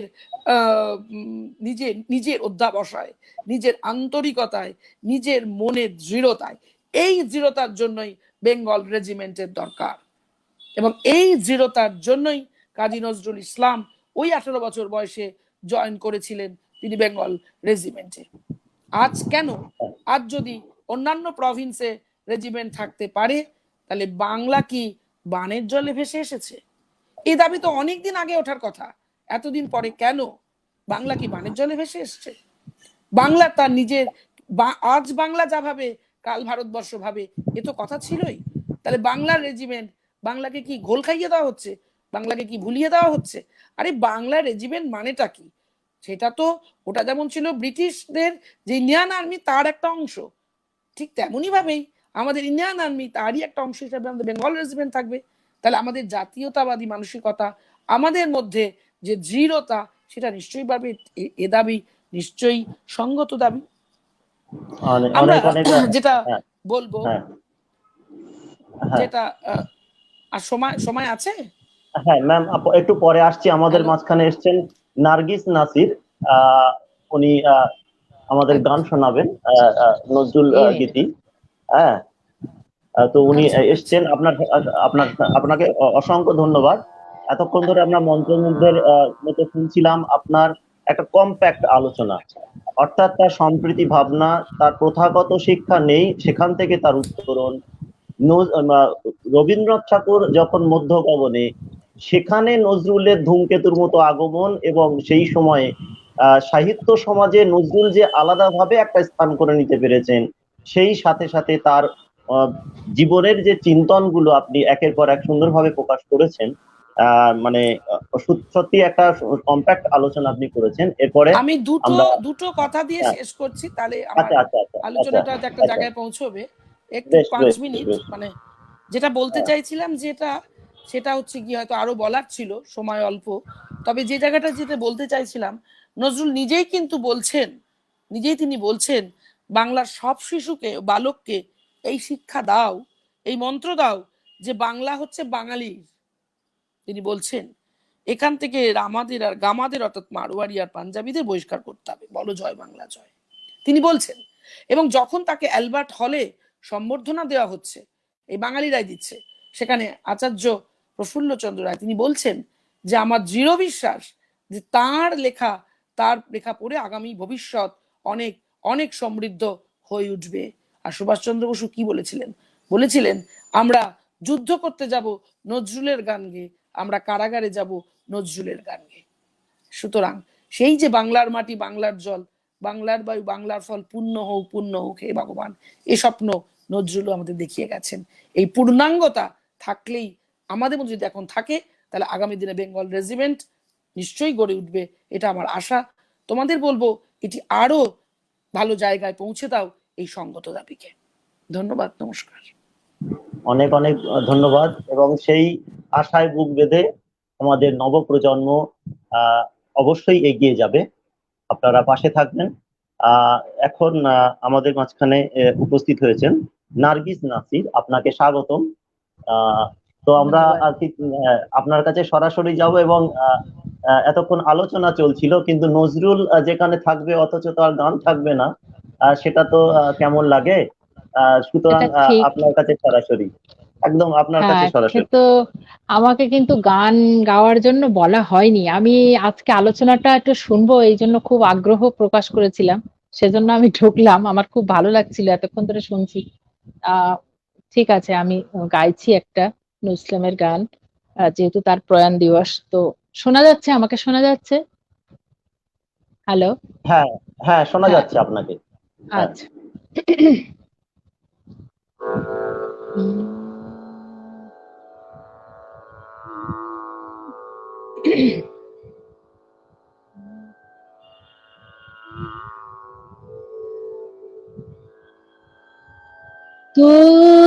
নাই বলে ওরে উন্মাদ পাণ্ডুর হলো আকাশের চাঁদ। তুই নাই বলে ওরে উন্মাদ পাণ্ডুর হলো আকাশের চাঁদ। কেঁদে নদী জল করুণ বিষাদ, কেঁদে নদী জল করুণ বিষাদ। ডাকে আয় তীরে আয়, শূন্য এ বুকে পাখি মোরায় ফিরে আয়, ফিরে আয়।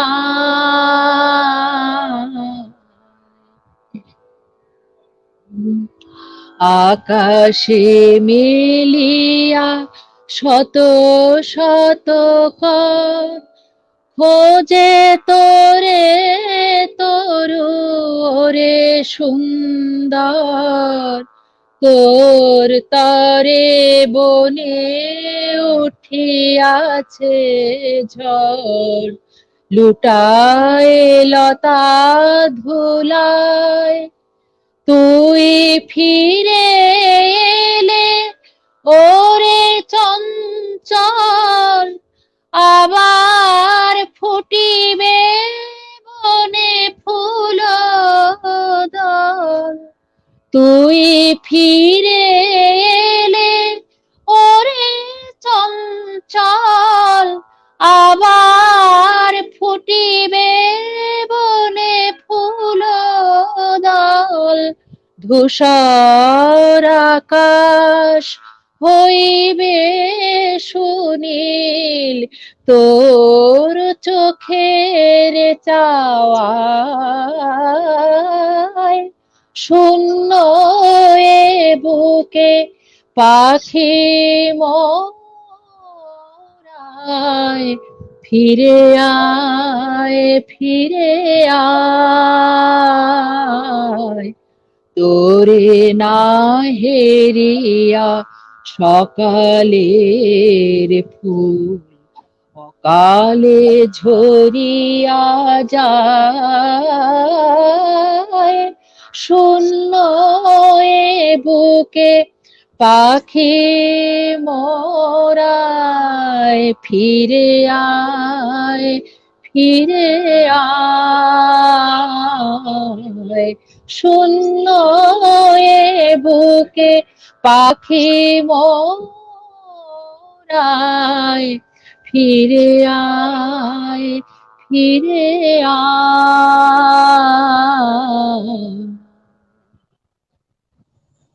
ধন্যবাদ সকলকে। সাধু আপনাকে অনেক অনেক ধন্যবাদ আপনাকে। অর্থাৎ অনুষ্ঠানটির আরেকটি মাত্রা যোগ হলো নার্গিস নাসিরের সঙ্গীত পরিবেশনের মধ্য দিয়ে। তো মানে অনুষ্ঠানটি আমরা এগিয়ে নিয়ে যাচ্ছি যেভাবে। তো আমরা এর মধ্যে আলোচনা আমরা শুনলাম সঙ্গীতা সান্যাল এবং জাহিরুল হাসানের কাছে। তাদের আলোচনা আমাদেরকে মুগ্ধ করেছেন। এখন আমি এই আলোচনা প্রসঙ্গে যেটা উঠে এসেছে সেখান থেকে একটা বিষয় আমি আলোকপাত করতে চাই, এবং সেটা জাহিরুল হাসানের কাছে আমি আসতে চাই সেই প্রসঙ্গটি নিয়ে। সেটা হচ্ছে যে সাহিত্য সাহিত্য বিষয়ে একবার আমাদের অধ্যক্ষ সম্ভবত ইব্রাহিম খাঁ অধ্যক্ষ ইব্রাহিম খাঁ একবার নজরুলকে একটি খোলা চিঠি দিয়েছিলেন এবং সেটা নওরোজে প্রকাশিত হয়েছিল। তো সেখানে চিঠিতে এক জায়গায় আছে এরকম, এবং সেই চিঠির উত্তরে নজরুল ইসলাম যেটা লিখেছেন খোলা চিঠিতে, বলছে যে আপনার মুসলিম সাহিত্য কথাটার মানে নিয়ে অনেক মুসলমান সাহিত্যিকই কথা তুলবেন হয়তো, ওর মানে কি মুসলমানের সৃষ্ট সাহিত্য না মুসলিম ভাবাপন্ন সাহিত্য। তারপরই বলছেন, যদি সত্যিকার সাহিত্য হয় তবে তা সকল জাতিরই হবে, তবে তার বাইরে একটা ধর্ম থাকবে নিশ্চয়ই। ইসলাম ধর্মের সত্য নিয়ে কাব্য রচনা চলতে পারে, কিন্তু তার শাস্ত্র নিয়ে চলবে না। ইসলাম কেন, কোনো ধর্মেরই শাস্ত্র নিয়ে কাব্য লেখা চলে বলে বিশ্বাস করি না। ইসলামের সত্যকার প্রাণ শক্তি, গণশক্তি, গণতন্ত্রবাদ, সার্বজনীন ভ্রাতৃত্ব ও সমানাধিকারবাদ। ইসলামের এই অভিনবত্ব ও শ্রেষ্ঠত্ব আমি তো স্বীকার করি, যারা ইসলাম ধর্মাবলম্বী নন তারাও স্বীকার করেন। তো এই জায়গায় তার উপলব্ধি তিনি প্রকাশ করেছেন। তাকে প্রশ্ন করা হয়েছিল যে মুসলিম সাহিত্য বিষয়ে। আরেকটি সাহিত্যের অঙ্গনে সেখানে প্রশ্ন ছিল যে কথা সাহিত্য নিয়ে। কথা সাহিত্য নিয়ে বলছেন, যদিও নজরুল ইসলাম আমরা তাকে কবি হিসাবে চিনি, কিন্তু তার উপন্যাস 3টি এবং গল্প গ্রন্থ 4টি ছিল, এবং তিনি অর্থাৎ কথা সাহিত্যেও তার অবদান ছিল। তো সে কথা সাহিত্যে তিনি বলছেন, কবিতা ও প্রবন্ধ লেখকের আমাদের অভাব নেই, আমাদের সবচেয়ে বড় অভাব কথা সাহিত্যিকের। এর তো কোনো আশা ভরসাও দেখছি না কারুর মধ্যে, অথচ কথা সাহিত্য ছাড়া শুধু কাব্যর মধ্যে আমাদের জীবন, আমাদের আদর্শকে ফুটিয়ে তুলতে কেউ পারবে না। অর্থাৎ এই যে দুটি বিষয় আমি আলোকপাত করলাম, আমি জাহিরুল হাসান আপনার কাছে সরাসরি আসছি, আপনার এই বিষয়ে কোনো অভিমত যদি থাকে। আমরা বোধহয় আলোচনার শেষের দিকে যাচ্ছি। হ্যাঁ আমি হ্যাঁ হ্যাঁ করে কয়েকটা কথা বলবো। হ্যাঁ একটা হ্যাঁ হচ্ছে অবশ্যই।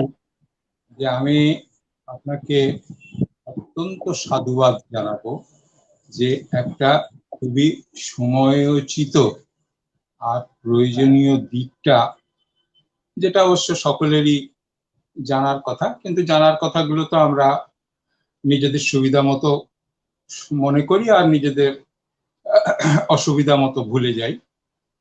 তো অসুবিধা মতো ভুলে যাওয়া এটা একটা বিষয়, যেটা ইব্রাহিম খান এই যে 20-র দশক, 30-এর দশক, 40-এর দশক, এই সময়টা ছিল এক রাজনৈতিক দ্বন্দ্বের সময়। সাহিত্যকে তার সঙ্গে জুড়ে ফেলার চেষ্টা হয়েছিল। সেই চেষ্টা অবশ্যই নিন্দার্হ, কিন্তু ওই সময়ের সমাজের এবং রাজনীতির প্রয়োজনে কেউ কেউ হয়তো সেইভাবে ভেবেছেন। নজরুলকে একটা ছোট গণ্ডির মধ্যে ধরার চেষ্টা অনেকে করেছেন, কিন্তু এত বড় বিশাল মাপের ব্যক্তিত্বকে কি সত্যি ছোট গণ্ডির মধ্যে ধরা যায়? এবং উনি এই যে কথাটা বলেছিলেন, আপনি যেটা পড়লেন, যে মুসলিম সাহিত্য বলে কিছু হয় না, এই কথাটা কিন্তু মুসলিম সমাজের আজকে যারা লেখালেখি করছেন, সাহিত্যে কিছু অবদান রাখতে চাইছেন, তাদের কিন্তু খুব গভীর অভিনিবেশ সহকারে এই কথাটা একবার ভাবা উচিত। নজরুলকে তো আপনারা খুবই ভালোবাসেন, শ্রদ্ধা করেন, নজরুলকে নিয়ে গর্ব করেন, আক্ষেপ করেন যে যতটা সম্মান এবং স্মরণ তার প্রাপ্যতা হচ্ছে না বলে। কিন্তু এই কথাটা কতটুকু মানেন সেটাও একবার নিজেদেরকে প্রশ্ন করবেন। দেখুন, আমি ওই জন্যই বলি মননশীল জীবনী বলতে আমি কি বোঝাচ্ছি। এই জায়গাটাও নিশ্চয়ই মননশীলতার জায়গা। আরেকটা জায়গা হলো যে সাহিত্যে নজরুলের, বাংলা সাহিত্যে নজরুলের স্থানটা কোথায়। এই প্রশ্নটা যদি কাউকে করেন, তিনি কিন্তু সোজাসুজি একটা উত্তর দিতে পারবেন না। তাকে ওই নানা ধরনের অনুষঙ্গ নিয়ে, সাম্যবাদের কবি, প্রতিবাদের কবি, অসাম্প্রদায়িক কবি, এই সমস্ত নানা ধরনের এগুলোকে আমি কি বলবো, লাঠি কিংবা অবলম্বন, এইগুলো নিয়ে সাহিত্যে নজরুলের স্থান বা অবদান এটা বোঝাবার একটা চেষ্টা হবে। তার কারণ অনেকেই মনে করেন যে একদিকে রবীন্দ্রনাথ, একদিকে জীবনানন্দ, মাঝখানে নজরুল। নজরুলকে সাহিত্যে কোথায় রাখবো, কিভাবে রাখবো? অবশ্যই রবীন্দ্রনাথ অনেক বড় মাপের, রবীন্দ্রনাথের সঙ্গে তুলনা করতে যাওয়া কেউ কেউ করে, এটাও একটা মূর্খতা। আবার ওদিকে জীবনানন্দ বাঙালির একজন অত্যন্ত প্রিয় কবি, তার মাঝখানে পড়ে গেছেন নজরুল। সাহিত্যে নজরুলের স্থানটা কোথায়? তাহলে কি সাহিত্যে শুধু, যদি শুদ্ধ সাহিত্য আমি ধরি, তাহলে শুদ্ধ সাহিত্য ধরলে নজরুলের অবদান কি এতটাই জোরদার নয় যে আমাকে সাহায্য নিতে হবে আরো অন্যান্য আনুষঙ্গিক অনেক বিষয়, সমস্ত কিছু যোগ করে তবে তার পক্ষে কিছু একটা বলার মতন হবে? এটা কি? দেখুন, 1999 সালে নজরুল জন্ম শতবর্ষ, আবার ওই সময় জীবনানন্দ শতবর্ষ, দুটো পাশাপাশি পড়ে গিয়েছিল। আমার একটা কথা মনে আছে, আপনাদের একটু গল্প বলে। আসলে আমার খুব ভারী ভারী কথা বলার চাইতে একটু গল্প করতে বেশি ভালোবাসি। কারণ সাহিত্য থেকে আজকে যে মানুষ পালিয়ে যাচ্ছে, ঘটনাটা সত্যি পালিয়ে যাচ্ছে, তার কারণ হচ্ছে আমরা বড্ড জটিল এবং ভারী ভারী কথা বলি। খুব সাধারণ মানুষ কিন্তু সহজভাবে সেগুলো গ্রহণ করতে পারে না। সেই জন্য একটু গল্পও বলি। এই যে নজরুল শতবর্ষ, জন্ম শতবর্ষ পালনের ব্যাপারে সবচেয়ে অগ্রগণ্য ভূমিকা বাংলাদেশ নেয়নি, সেটা নিয়েছিল পশ্চিমবঙ্গ। আমি কিন্তু সবসময় বলবো যে নজরুল চর্চার ক্ষেত্রে বাংলাদেশের চাইতে পশ্চিমবঙ্গ কোনো অংশেই পিছিয়ে নেই। বাংলাদেশ যেটা পেরেছে সেটা হচ্ছে তাদের হাতে ক্ষমতা আছে, তাদের হাতে টাকা আছে, তাদের হাতে প্রতিষ্ঠান আছে, তারা প্রচুর তথ্য সঞ্চয় করেছে, প্রচুর প্রকাশনা করেছে, আমরা তাদের কাছে ঋণী। কিন্তু আলোচনা, বিশ্লেষণ, এই সমস্ত ব্যাপারে কিন্তু পশ্চিমবঙ্গ নজরুল চর্চার ক্ষেত্রেও এগিয়ে আছে। আর নজরুল জন্ম শতবর্ষ পালনের সময়ও আমি দাবির সঙ্গে বলছি, বাংলাদেশ কিন্তু আমাদের চেয়ে পেছনে ছিল। কেন? 1999 সালে 100 বছর পূর্ণ হচ্ছে, আর 1996 সালে আমরা গঠন করলাম নজরুল ফাউন্ডেশন। 3 বছর আগে আমরা 3 বছর আগে পরিকল্পনা নিয়েছিলাম যে নজরুল জন্ম শতবর্ষ আসন্ন এবং আমাদের কাজ শুরু করে দিতে হবে। এইরকম কিন্তু সাধারণত কোন বড় মাপের মানুষ বা সাহিত্যিকের ক্ষেত্রে আমার মনে হয় না কখনো। বিদ্যাসাগরের ব্যাপারে হতে পারে, হয়তো একটু আগে থেকে শুরু হয় সবকিছু। নজরুলের ব্যাপারে আমরা কিন্তু কোনো সরকারি সাহায্য নয়, কোনো বড় প্রতিষ্ঠান নয়, কিচ্ছু নয়, আমরা নজরুল ফাউন্ডেশন গঠন করলাম 1996 সালে। আর 1997 সালে, সালটা আমার খুব স্পষ্ট এই জন্য মনে আছে যে 1997 সালের ফেব্রুয়ারি মাসে কলকাতায় বইমেলায় আগুন লেগেছিল। আর সেই বছরই আমরা বইমেলায় অংশ নিয়েছিলাম নজরুল ফাউন্ডেশনের একটা স্টল, ভাগে আমরা একটা স্টল করেছিলাম এবং সেখানে নজরুলের বই আর নজরুল বিষয়ক বই আমরা রেখেছিলাম। ভালো সাড়া পাওয়া গিয়েছিল। আমরা একটা পত্রিকাও শুরু করে দিয়েছিলাম, নজরুল ফাউন্ডেশন পত্রিকা, সেটাও বেরিয়েছিল ওই সময়। আর আমাদের ভাগ্যবশত আমাদের স্টলটা পড়েছিল একেবারে ওই রাস্তার উপর, মোটর যাওয়ার যে রাস্তাটা, মেন গেটের যে রাস্তাটা, ফলে কাউকে বেরোতে হলে ওই আমাদের স্টলের সামনে দিয়েই যেতে হবে। তা আমাদের স্টলে ওই সময় বাম ফ্রন্টের সময় মন্ত্রী অনেকেই এসেছিলেন, সুভাষ চক্রবর্তী এসেছিলেন, তিনি তো খুব মিশুকে মানুষ, তিনি এসেছিলেন, আইনমন্ত্রী নিশীথ বাবু তিনি এসেছিলেন। একদিন আমরা বসে আছি আর দেখছি তখনকার যিনি মুখ্যমন্ত্রী আপনারা জানেন, তিনি বেরোচ্ছেন, সঙ্গে প্রচুর লোকজন, গিল্ডের লোকজন। আর আমি তো জানতাম যে তিনি হচ্ছেন জীবনানন্দ ভক্ত, আর জীবনানন্দ ভক্তরা কিন্তু নজরুলকে পছন্দ করে না, কারণ দুজনেই কিন্তু আলাদা ধারার কবি।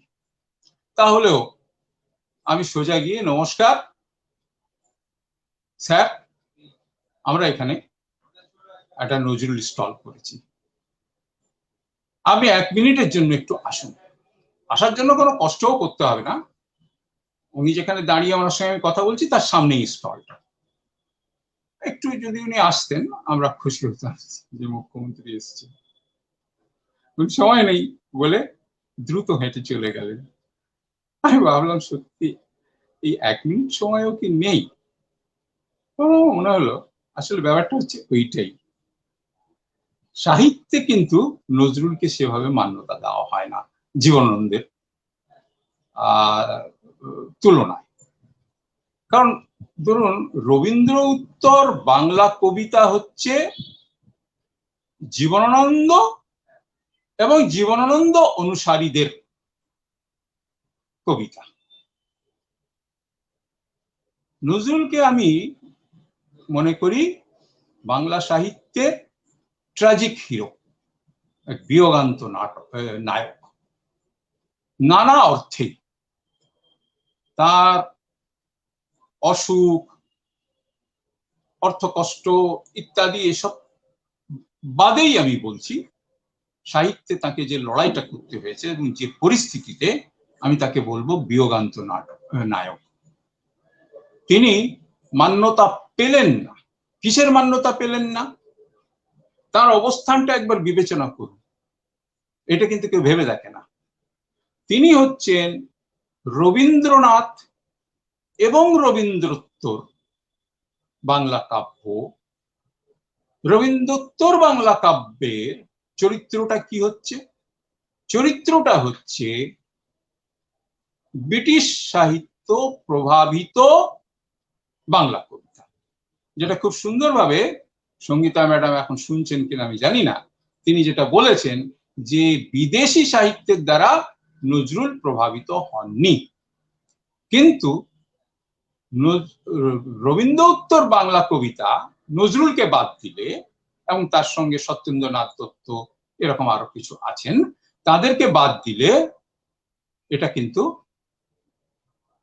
ইংরেজি সাহিত্য, ইংরেজি কবিতার দ্বারা অনুপ্রাণিত বাংলা কবিতার চরিত্রটাই পাল্টে গেল। কারণ একটা প্রশ্ন দেখা দিয়েছিল যে রবীন্দ্রনাথের পরে কোন পথে যাবে বাংলা সাহিত্য, বাংলা কবিতা? তার উত্তরটা হলো যে ইংরেজ কবিদের দেখানো পথে।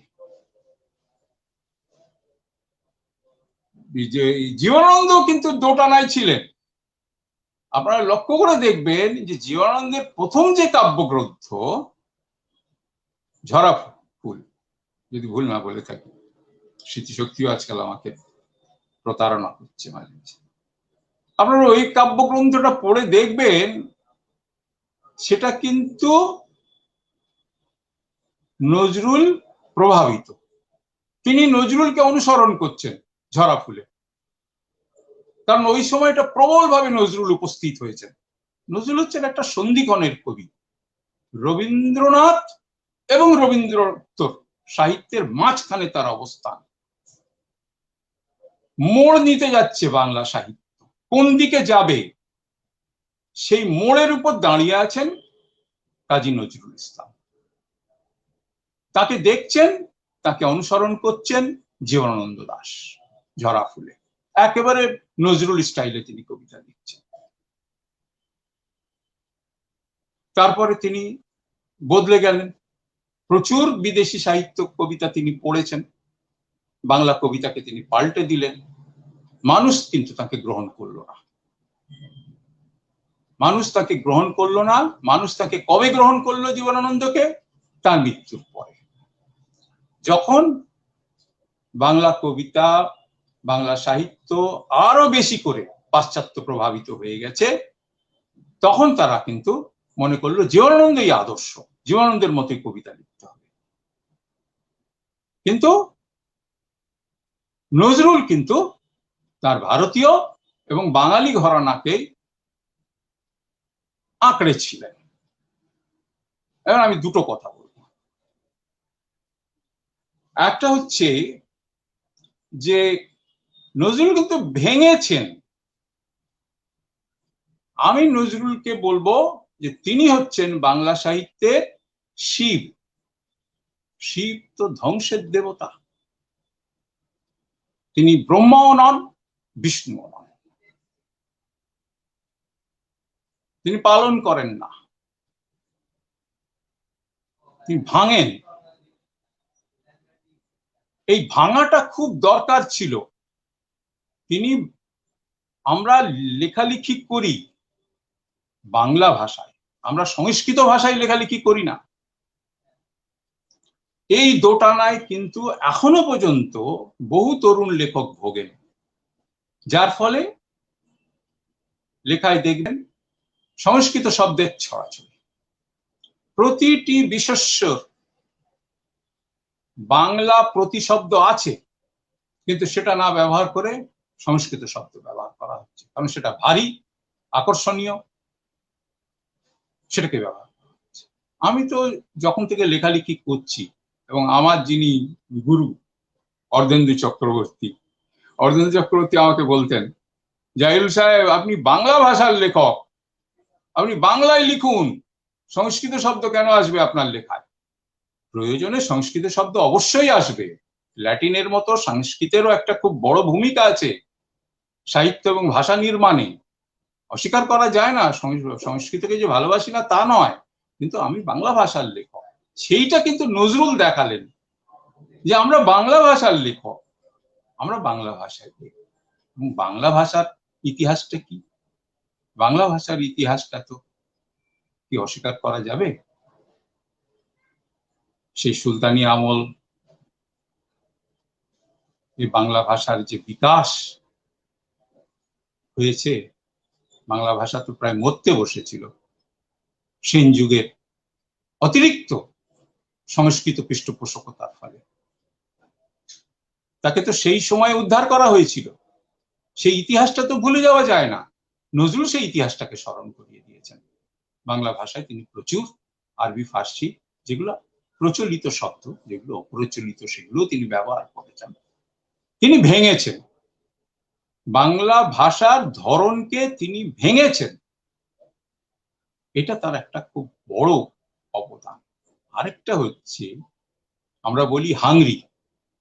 60-এর দশকে হাংরি এসে বাংলা সাহিত্যকে বদলে দিল। আপনি যে উপন্যাসের কথা বলছেন, সমরেশ বসু এসে বিবর লিখছে, এগুলো কেন সম্ভব হয়েছে? একটা চারদিকে সাড়া পড়ে গেল, চমক পড়ে গেল। এটা কেন সম্ভব হয়েছিল? তার কারণ হচ্ছে হাংরিরা এই যে আন্দোলন করেছিল যে কোনো শব্দই ব্রাত্য নয়, কোনো শব্দই অশ্লীল নয়, জীবন থেকে নেওয়া যে কোনো শব্দই সাহিত্যে ব্যবহার করা যাবে, এটা হাংরি বলেছিল। কিন্তু হাংরির তো বহু আগেই নজরুল সেটা দেখিয়েছেন। যাকে তখনকার দিনে অপশব্দ মনে করা হতো, সেই ধরনের শব্দও তো তিনি ব্যবহার করেছেন। অর্থাৎ বাঙালির যে আড়ষ্টতা ছিল সাহিত্যের ক্ষেত্রে, সেই আড়ষ্টতাটাকে তিনি ভেঙে দিলেন। তিনি নিয়ে এলেন সাধারণ মানুষের মুখের ভাষাকে। আমার মনে হয় বাংলা সাহিত্যে এটাই তার সবচেয়ে বড় অবদান। এবার আমি শেষ করব ওই যে দ্বিতীয় প্রসঙ্গ, সেইটা বলে, এই যে সঙ্গীতা ম্যাডাম কি শুনছেন? এই যে তিনি বললেন যে বিদেশি সাহিত্য অনুপ্রাণিত, আমার মাঝে মাঝে খুব দুঃখ হয় যে আপনারা ইন্টারনেট ব্যবহার করেন, হ্যাঁ নানা শুনছি স্যার, শুনছি। ইন্টারনেট ব্যবহার করেন, ইন্টারনেটে দেখবেন যে বিভিন্ন দেশের কবিদের ছবি, জীবনী, কবিতা, আরবি কবিদের তো ছড়াছড়ি, লেবানন, মিশর। আমার খালি আফসোস হয় যে পৃথিবীর মানুষ আমাদের বাংলা কবিতা এত ভালো, আমাদের খবর রাখে না। আমি এক একজন বিখ্যাত নাম টাইপ করি, শঙ্খ ঘোষ, পেজ খুঁজে পাই না। পৃথিবীর মানুষ বাংলা কবিতার কোনো খোঁজ রাখে না। একবারও কেউ কি প্রশ্ন করবেন? বিখ্যাত বিদ্যায়তনিক একাডেমিক মানুষেরা, তাদের কি প্রশ্ন করছি, উত্তর দেওয়ার চেষ্টা করুন। সারা পৃথিবীর মানুষ রবীন্দ্রনাথকে এককালে চিনত, এখন নাকি চেনে না। আর অন্য বাঙালি কবিদের কাউকে চেনে না কেন? তাদের কথা কিছু লেখে না কেন? জাপানিদের কথা লেখে, কোরিয়ানদের কথা লেখে, আরবিদের কথা লেখে, আফ্রিকানদের কথা লেখে। সঙ্গীতা ম্যাডাম, ওইখানেই যে ভুলটা ঘটে গেছে। যে রাস্তাটা দেখিয়েছিলেন, ওই যে বললাম চৌমাথায় দাঁড়িয়েছিলেন নজরুল ইসলাম, কাজী নজরুল ইসলাম চৌমাথায় দাঁড়িয়েছিলেন। রবীন্দ্রনাথের পরে বাংলা সাহিত্য কোন দিকে যাবে, সেই দিকে যায়নি বাংলা সাহিত্য। চটকদার, আকর্ষণীয় একটা অন্য রাস্তা, ফুলে মোড়া, কেউ বিদেশি ফুলে মোড়া একটা অন্য রাস্তা বেছে নিলেন আমাদের। তারা 30-এর দশকে বাংলা সাহিত্যের নেতা কারা, বাংলা কবিতার নেতা কারা? সমস্ত ইংরেজি ভাষার অধ্যাপকরা, প্রত্যেকে ইংরেজি ভাষার অধ্যাপক। তারাই ছিল তখনকার লিডিং কবি। সেই ফলটা আজকে ভুগতে হচ্ছে বাংলা সাহিত্যকে, বাংলা কবিকে। আর বাঙালিদেরকে আমরা মাথা উঁচু করে বলতে পারছি না যে আমাদের কবিতাও বিশ্ব সাহিত্যে, বিশ্ব অঙ্গনে শ্রেষ্ঠ জায়গা পাওয়ার যোগ্য। আমার অন্তত বিশ্লেষণ এইটাই, আপনারা ভেবে দেখবেন। কারণ ব্যাপার হচ্ছে যে আমার মাথায় যত সব অদ্ভুত প্রশ্ন আসে, আর আমি সেগুলো উত্তর খোঁজার চেষ্টা করি, উত্তরটা নিজের মধ্যেই থাকে। আজকে এই যে আর রমিজ রাজা আর আপনারা যে এইসব করেছেন, করে আমাকে সুযোগ দিলেন বলে আমি কথাগুলো বলতে পারলাম। আর আপনারা তো বলছেন রেকর্ড হয়ে থাকবে, শোনাবেন তা বড় মানুষদেরকে। ঠিক আমার এই প্রশ্নগুলোর উত্তর স্যার এই অবশ্যই, কারণেই অবশ্যই। আমরা বলি স্যার, আমি ছিলাম এবং শুনছিলাম, এই কারণেই আমরা হচ্ছে আত্মঘাতী বাঙালি। আমরা নিজেরাই বধ করেছি। আমরা যদি তখন ওই মানুষটার কথা শুনতাম, হ্যাঁ, মানুষটার পথ দেখানো দেখতাম, তার হাত ধরে চলতাম, তাহলে আজকে হয়তো আপনি ওই বাঙালি কবিদের পেজ খুঁজে পেতেন। কিন্তু আমরা তো সেই পথ বন্ধ করে দিয়েছি, নিজেরাই তো বন্ধ করে দিয়েছি। আমরা তো কনফিউজড সবকিছুতেই। এবং আমরা ওই পরধনে লোভে মত্ত করিনু ভ্রমণ, সব পাখি মাছ খায় দোষ হয় মাছরাঙার। ওই ভদ্রলোক একটু দোষ করে ফেলেছিলেন বটে, তো তার কত নিন্দাবাদ আমরা শুনি, কিন্তু সবাই যে ওই দিকেই আমরা হাঁটি সেটা তো ভুলে যাই। আমরা যদি দুটো ইংরেজি কথা না বলি, আমরা যদি দুটো বিদেশি কথা না বলি, আপনার ভাষায় সংস্কৃত শব্দ না ব্যবহার করি, তাহলে কিন্তু আমরা অচ্যুত হয়ে যাই। আমরা কিছু জানি না, আমরা ওই লেটো গানের কবি, আমরা ওই পাল্লা গানের কবি, আমরা ওই কি যেন পল্লিক কবি, গ্রামের কবি, এই সমস্ত অভিধা পেয়ে যাই। কিন্তু আমরা যদি একটু বাইরন টাইরন বলি, হ্যাঁ, আমরা যদি একটু শেক্সপিয়ার আওড়াই বা কোট করি, তাহলে আমরা যাতে উঠে গেলাম। তাহলে দেখবেন আপনার ক্লাসও ভরে গেছে এবং আপনিও একজন বিখ্যাত স্যার বা ম্যাডাম হয়ে গেলেন, সেটা এখনো চলছে। আমরা তো ওই গোড়ায় গলদ আমাদের না, তো সেই কারণের জন্য হচ্ছে গিয়ে যে আমাদের হয়ে ওঠেনি কিছু। হ্যাঁ, আসলে এই আক্ষেপগুলো থাকবে, ধরতে চেয়েছি, আক্ষেপগুলো থাকবে, তার আলোচনা আমাদের চালিয়ে যেতে হবে। আমাদের প্রশ্নগুলো ছুটতে হবে, কিছু করার নেই ভিতরে। তো সেইটাই প্ল্যাটফর্ম হয়ে ওঠে। আলোচনা নয়, না, কাজে দেখাতে হবে। শুধু অবশ্যই আলোচনা করলাম, ভুলে গেলাম, তা নয়, এটা না, কাজে না, দেখাতে হবে। ঠিক।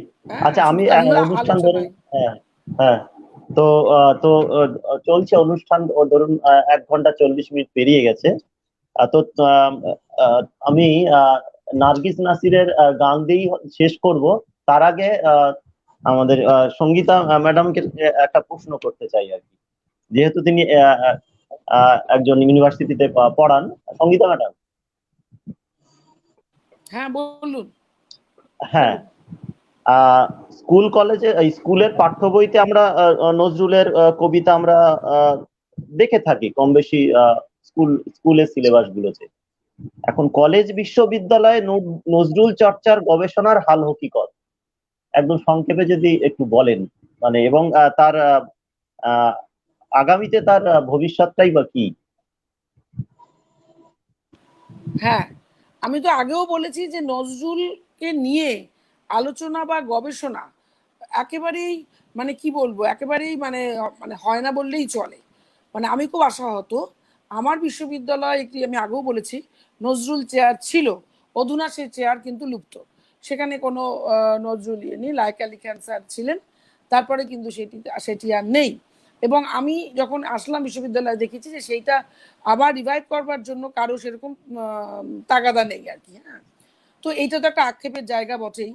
আর সবকিছুতেই রাজনীতিকরণ হয়ে যায় আর কি। আর দ্বিতীয় কথা হচ্ছে সিলেবাসে আমার বিশ্ববিদ্যালয় সিলেবাসে পিজি লেভেলে না, নজরুল নেই। ওই যে বললাম যে নজরুলকে রাখলে আমরা তো মানে কি বলবো, আমরা কবিতা বুঝি না, আমরা কবিতা জানি না, এই এমন ধরনের একটা উন্নাসিকতা, একটা স্নব মেন্টালিটি ভীষণভাবে সক্রিয়। তার ফলে নজরুল কিন্তু সত্যি উপেক্ষিত। এটা কিন্তু একটা মানে কি বলবো, একটা বেদনার জায়গা বটে। তো অবশ্যই খুবই খুবই এটা পরিতাপের বিষয়। এখন দেখো, শুধু অনুষ্ঠান করলেই চলবে না, ওয়েবিনার করলেই চলবে না। এটাকে বারবার বলছি যে ডু ইট নাও, এই মুহূর্তে করতে হবে, কাজ করতে হবে। তোমরা এগো, আমরা আছি, অন্তত আমি তো আছি, তোমরা এগো। আমি আমার ক্ষুদ্রতম ক্ষমতা দিয়ে, আমার মনের আবেগ দিয়ে আমি ওই বললাম থাকবো। আমি এইটুকু করতে পারি এবং আগামী দিনে আমি আমার গবেষকদের উৎসাহিত করব নজরুলকে নিয়ে কাজ করানোর। আমি এটুকু তোমাদের বলতে পারি। তোমরা অনেক থাকো, অনেক আমি ধন্যবাদ। আছি। আশা ভরসা অনেকটা পেলাম এবং সমৃদ্ধ হলাম বলা যেতে চলতে পারে। শুধু আলোচনাই নয়, আসলে এখান থেকেই উঠে আসা বিষয়গুলো আমাদের যদি আমরা কার্যক্ষেত্রে প্রমাণিত করতে পারি তবেই সেটা সার্থকতা। তবুও বলবো আমাদের মধ্যেকার চিন্তা ভাবনাগুলো আমাদের প্রকাশ করতে হবে, ছড়িয়ে দিতে হবে। আজ না হয় কাল কেউ না কেউ সেটা নিয়ে এগিয়ে যেতে পারে। সুতরাং সেই দিক থেকে আজকে অনুষ্ঠানের উঠে আসা বক্তব্যগুলো আশা করি আগামীতে যারা দর্শক শ্রোতা তারা চিন্তা ভাবনা করবেন। এখন আমি নার্গিস নাসিরের কাছে আসব। তার বোধহয় গান দিয়ে আজকে আমরা অনুষ্ঠানের সমাপ্তি ঘোষণা করব।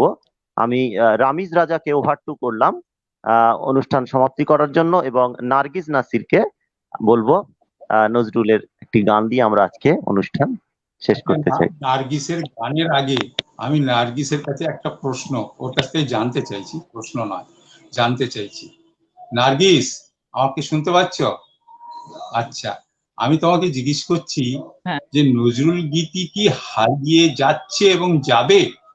কলকাতার দূরদর্শনে কিংবা টিভিতে কোনো চ্যানেলে অন্তত তাতে কি হয়েছে? আমার তো কানে আসে না, চোখে পড়ে না নজরুল গীতি। হ্যাঁ আর হ্যাঁ, আমি একটা মনে হয় হ্যাঁ আমি নজরুল একটু গীতি উত্তর, গাওয়ার রেওয়াজটা না না একটু আমি বলো। তো হ্যাঁ দেখছি, আমি একটু হ্যাঁ বলছি।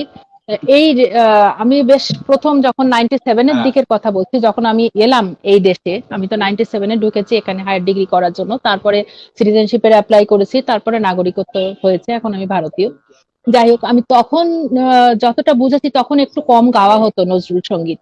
আমি নজরুল গীতিটাকে বলছি না, গীতি বলছি না, আমি সেই কথাটা একটু আসবো, আমি আলোচনাটা একটু করার দরকার। কারণ এইটা হচ্ছে খুব মোস্ট ইম্পর্টেন্ট একটা জায়গা যে আমরা নজরুল গীতি বলি, আমরা প্রচলিত ভাবে বলতে থাকি তাই বলি, মানে এটা প্রচলিত হয়ে গেছে বলাটা, কিন্তু আলটিমেট নজরুল সঙ্গীত হওয়া উচিত।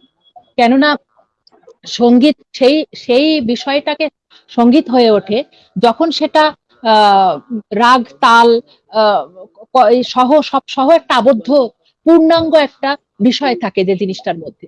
যেখানে কিছু নিয়মে আবদ্ধ থাকে যে জিনিসগুলো, সেইগুলোকে সঙ্গীত বলে। সেহেতু এই জন্য দেখা যায় যে রবীন্দ্রসঙ্গীতের ক্ষেত্রে আমরা কোনো কার্পণ্য করি না, ওটা রবীন্দ্রসঙ্গীতই বলি, কারণ উনি খুব কঠোরভাবে ওটা বেঁধে রেখে গেছেন। আর যেহেতু নজরুল ইসলাম ওরকম কোনো কঠোরতা অবলম্বন করেননি তার গানের ক্ষেত্রে এবং তার এই সমস্ত বলার ক্ষেত্রে, তিনি তো অন্য মাপের একজন ছিলেন। তো সেই জন্য আমরা বলতে বলতে অভ্যস্ত হয়ে গেছি নজরুল গীতি। আসলে নজরুল গীতি নয়, গীতি হলে একটু নিচু লেভেল হয়ে যায়। কেননা গীতির মধ্যে, গীতি কাদেরকে কি বলে, কাকে বলে? গীতি হচ্ছে অ্যাকচুয়ালি গান, যে গানটা একটা কবিতা, সেটাকে যখন সুর দিয়ে আমি গাইছি তখন সেটা গান হচ্ছে গীতি। আমি যখন গাচ্ছি তখন সেটা গীত হয়ে যাচ্ছে, নট গীতি, গীত হয়ে যাচ্ছে। এবার গীতটা গীতি হয়ে উঠছে কখন? যখন, যেরকম লালন গীতি, খুব সাধারণভাবে একটা এক্সাম্পল, এটা খুব একটা ইম্পর্টেন্ট এক্সাম্পল। লালন গীতিকে আমরা গীতি বলবো, কেননা লালন ফকির ওই গানটা যখন লিখেছেন তখন কোনো জায়গায় লিপিবদ্ধ করেননি, মুখে মুখে গেয়ে গেয়ে লিখেছেন। মানে আমরা বাই জেনারেশন শুনতে শুনতে লালন ফকিরের গান আমাদের পর্যন্ত পৌঁছেছে। আমরা এখন লিখি, সেটা অন্য কথা, কিন্তু গানটা যখন তৈরি হয়েছে, উনি যখন তৈরি করেছেন তখন ওটা লিখিত ভাবে তৈরি করেননি, মানে প্রথমে লিখেছেন, সুর করেছেন, তারপর গান বেরিয়ে এসছে। ব্যাপারটা এরকম না, ব্যাপারটা এরকম যে উনি মুখে মুখে বলেছেন, গেয়ে গেয়ে বলেছেন, সেই জন্য সেটা গীতি হয়ে উঠেছে, সেই জন্য লালন গীতি। কিন্তু আমরা নজরুল গীতি বলবো না, নজরুল সঙ্গীত বলবো, রবীন্দ্রসঙ্গীত বলবো। আর এরকম ডিএল রায়ের গান বলা হয়, কেননা ডিএল রায়ের গানও বলতে পারি, এবার নজরুল ইসলামের গানও বলতে পারি, সেখানে ভুল নেই। রবীন্দ্রনাথের গান বলতে পারি, সেখানে রবীন্দ্রনাথের সুর করা, তার কথা, তার সুরে তার গান, সেটা বলা যেতে পারে। এই হচ্ছে প্রথম কথা। গীতি আমি মনে হয় একটু ছোট, খুবই ছোটর মধ্যে একটু বললাম, আমি জানি না বোঝাতে পারলাম কিনা। তো সেই জন্য সেটা বলবো। আর নজরুল গীতির প্রাসঙ্গিকতা কখনো, নজরুল সঙ্গীতের প্রাসঙ্গিকতা কখনোই কমবে না। আমি যখন প্রথম 97-এ ভারতে এসেছিলাম, তখন আমি ওয়েস্ট বেঙ্গলেই, তো আমার মনে হয়েছিল এখানের এরা নজরুল সঙ্গীতটা খুব একটা গায় না। সিলেবাস অনুযায়ী আমাদের সিলেবাসে বাংলা গানের সিলেবাসের একটা অংশ ছিল, অবশ্য খুবই কম, মানে অপশনাল ছিল। সেখানে ওর বদলে অন্য কিছু শেখা যেত, 2-5টা গান, বেশি নয়। কিন্তু টোটালি নজরুল সঙ্গীতটা শেখানোর ক্ষেত্রে যে একটা বিশালতা বা সেই রকম ধরনের ছিল না। কিন্তু তার এখন আমি দেখতে পাচ্ছি, এখন এখানে থেকে বা আস্তে আস্তে দেখতে পাচ্ছি এর গাওয়ার শিল্পীও বেড়ে গেছে, তারপরে গাওয়ার ইয়েও, মানে কি বল, বিভিন্ন অনুষ্ঠানে প্রাসঙ্গিকতাটা বেড়ে গেছে। তো কি কারণে বেড়েছে আমি সেটা জানি না। আহ হ্যাঁ, শোনা যাচ্ছে? হ্যাঁ, শুনতে পাচ্ছি। হ্যাঁ, তো আমি আমার মনে হয়েছে যে নজরুল সঙ্গীত তো কখনো কমার বিষয় না, কেননা এর আরেকটা দিক আছে।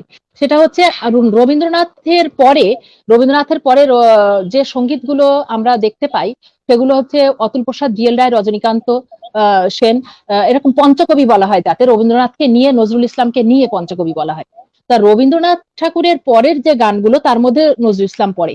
তো তার মধ্যে নজরুল ইসলাম আলাদা, মানে তার গান, তার স্টাইল, সিঙ্গিং স্টাইল প্লাস লেখার আলাদা রকমের বৈশিষ্ট্য অবলম্বন করে।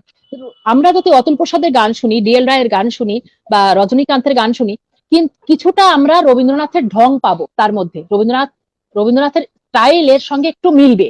কিন্তু নজরুল সঙ্গীত কখনোই রবীন্দ্রনাথের গানের সঙ্গে মিলবে না, বা অন্য কোনো গানের সঙ্গে মিলবে না। এটা একটা একদমই আলাদা ধরনের। ওই সময় তুঙ্গে রবীন্দ্রনাথ, একদম চূড়ান্ত একজন মানুষ, ওয়ার্ল্ড ফেমাস একজন মানুষ, নোবেল প্রাইজ পাওয়া একজন মানুষ, তার সঙ্গে পাশাপাশি নজরুল ইসলামকে সেই জায়গাটায় উঠে আসা, মানে ওখানে তাকে একটু মানুষ নামটা করা, তার বিষয়, তার সঙ্গীত একটা আলাদা মর্যাদা দেওয়া, সেইটা ওই সময় হয়েছে। সেটা নজরুল ইসলামের, মানে কতটা দক্ষতা এবং কতটা ওনার প্রাজ্ঞতা থাকলে এই জিনিসটা সম্ভব। আমি খুব অবাক হই। তার প্রত্যেকটা গান কোনো না কোনো রাগের অনুসরণে লেখা। কিছু কিছু গান রাগ ভিত্তিক নয় একদমই, কিন্তু ওনার বিশালতার কথা বলছি, যে রাগ ভিত্তিক যে সমস্ত গানগুলো আছে এবং ক্লাসিক্যাল বেস পিওর, সেগুলো শুনলে আমার মনে হয় যে উনি কত কিছু জানতেন, কত রাগ জানতেন। আমি তো এটা খুবই মুগ্ধ করে আমাকে, যে আমি পিওর ক্লাসিক্যালের আর্টিস্ট, কিন্তু আমি জানি না ওনার মধ্যে সেই পটমঞ্জরি রাগ আমি কখনো শুনিনি। নজরুল ইসলামের গানটা যখনই গাইতে গেছি, সেই গানটা তুলতে গেছি, তখনই আমি ওই ছাঁচে পটমঞ্জুরির খুঁজেছি, পটমঞ্জুরি রাগের বৈশিষ্ট্য খুঁজেছি, বইতে আমি পেয়েছি, এবং সেখান থেকে আমি ওটা শিখেছি। কিন্তু এমন হয়নি যে আমি আগে থেকে পটমঞ্জুরি রাগটা জানতাম তাই আমি নজরুল ইসলামের গানটা গেয়ে ফেলেছি, এমন নয়। মানে এরকম অজানা অজানা প্রচুর প্রচুর প্রচুর বলা যায়, মানে একটা বিশাল আলোচনা হতে পারে এটা নিয়ে, যে কত কত রাগ মানে যা প্রচলিত নয়, অপ্রচলিত, সেই সব রাগের উপরে কি সুন্দর সুন্দর কম্পোজিশন তার, কি সুন্দর সুন্দর, এবং এত মানে এত কি বলবো, এত প্রাণ ছোঁয়া, এত হৃদয় ছোঁয়া তার গান। সুতরাং এইটা কখনোই বাঙালিরা যতদিন বেঁচে আছে ততদিন এর মর্যাদা কখনোই কমবে না, বরং বাড়বে, আমি এটা বিশ্বাস করি। এই হচ্ছে আমার কথা বলা। এবার গান হোক। হ্যাঁ, কিছু বলবেন রামিজ দা, কিছু বলবেন মনে হয় নাকি? হ্যাঁ, না, আমরা একদম মানে শেষের দিকে, 1 ঘন্টা 50 মিনিট হতে চললো। আপনি একটা গান করে নিন, আপনার গানটা হওয়ার পরে আমি সবাইকে ধন্যবাদ জানিয়ে অনুষ্ঠান শেষ করবো। আচ্ছা, আমি নজরুল ইসলামের একটা গান গাইছি।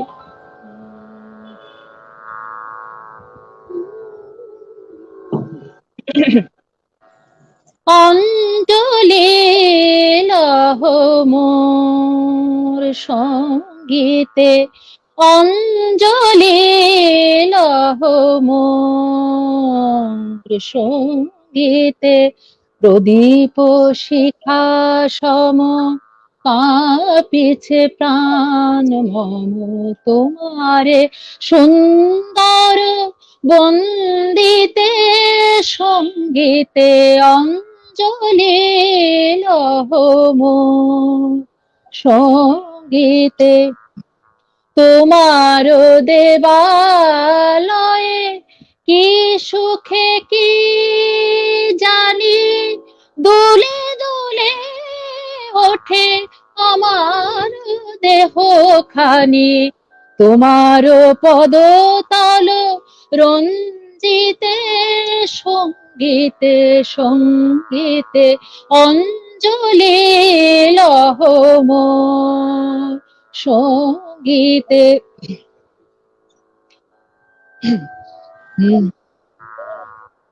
বিকশে প্রেমের শতদল, গন্ধে রূপে রসে টলিছে টলমল, তোমার মুখে চাহি আমার বাণী যত,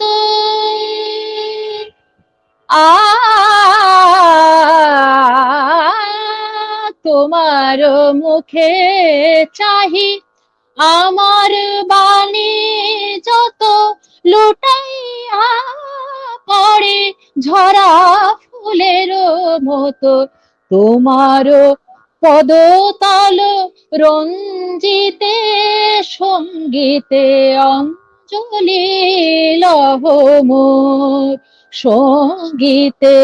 প্রদীপ শিখা সম কাঁপিছে প্রাণ মম, প্রদীপ শিখা সম কাঁপিছে প্রাণ মম, তোমার সুন্দর ভঙ্গিতে রঙ্গিতে অঞ্জলি লহ মোর সঙ্গীতে, অঞ্জলি লহ মোর সঙ্গীতে। ধন্যবাদ। ধন্যবাদ নার্গিস দি, অসাধারণ গান আপনার কাছ থেকে আজকে শুনলাম আমরা আজকে। যাই হোক, আমরা একদম অনুষ্ঠান শেষ করব এবার। প্রথমে আমি ধন্যবাদ জানাবো ভূমির তরফ থেকে জাহিরুল হাসান স্যারকে।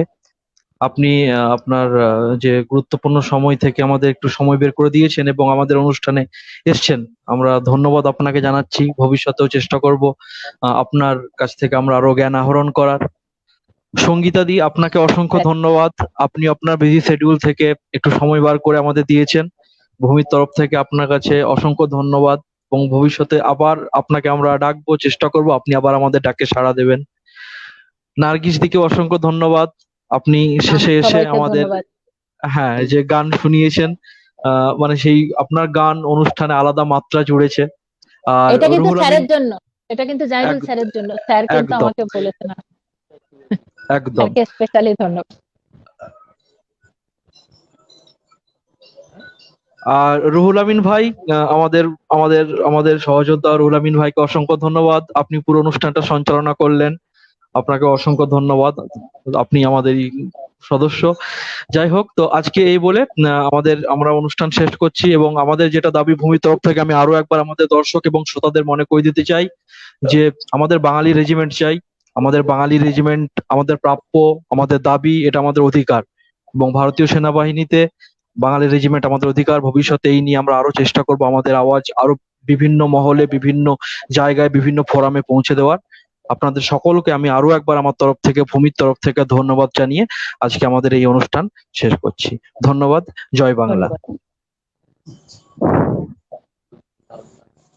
আমরা খুব উপভোগ করেছি এই অনুষ্ঠান, খুব উপভোগ করেছি। এই খুব ধরনের সুন্দর অনুষ্ঠান তো অনুষ্ঠান। আমি আরো করেছি, সঙ্গীত দিয়ে এরকম অনুষ্ঠান তো আরো করেছি, একেবারে হুম। হট্টগোল। এরা যে একটা এত বুদ্ধির কাজ করেছে যে না, আলোচকের সংখ্যা দাবিটাও খুব, মানে দাবিটাও অনেকদিন পর উঠেছে না, একদম চাপা রাখা জিনিস একটা। আর খুব এইটা বেশ সুন্দরভাবে ওই অভিনব। হুম। রুহুল পরিচালনা করেছে। ও রুহুলের আমি উদ্দেশ্যটা গোড়াতেই বুঝেছি, টুকরো টুকরো করে আমাদেরকে ধরতে চেয়েছিল।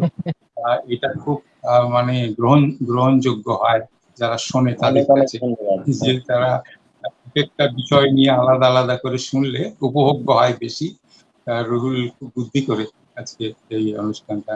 আমি যে আর জাহিরুল স্যারের বক্তব্য আমি যে কদিন শুনেছি, তো আমি কিন্তু আপনার ফ্যান হয়ে উঠেছি, এটা ঘটনা। হ্যাঁ, হ্যাঁ, স্যারের বক্তব্য আমার এত ফ্যান ফ্যান উপরে ফ্যান, ওই ফ্যান নয়, ওই ফ্যান নয়, ওই ফ্যান একেবারে উপরে, না, একেবারে। মানে এত সুন্দর, ওই যে বলছেন না সাহিত্য থেকে পালিয়ে যাওয়া, সত্যি কথাই তাই। এই যে গল্প বলার ঢঙে গল্প বলা, এটা সকলে পারে না। আপনি এরকমই থাকুন, ভালো থাকুন, সকলে ভালো থাকুন। সকলে শুভকামনা করছি, সকলে ভালো থাকবেন। ধন্যবাদ। ধন্যবাদ।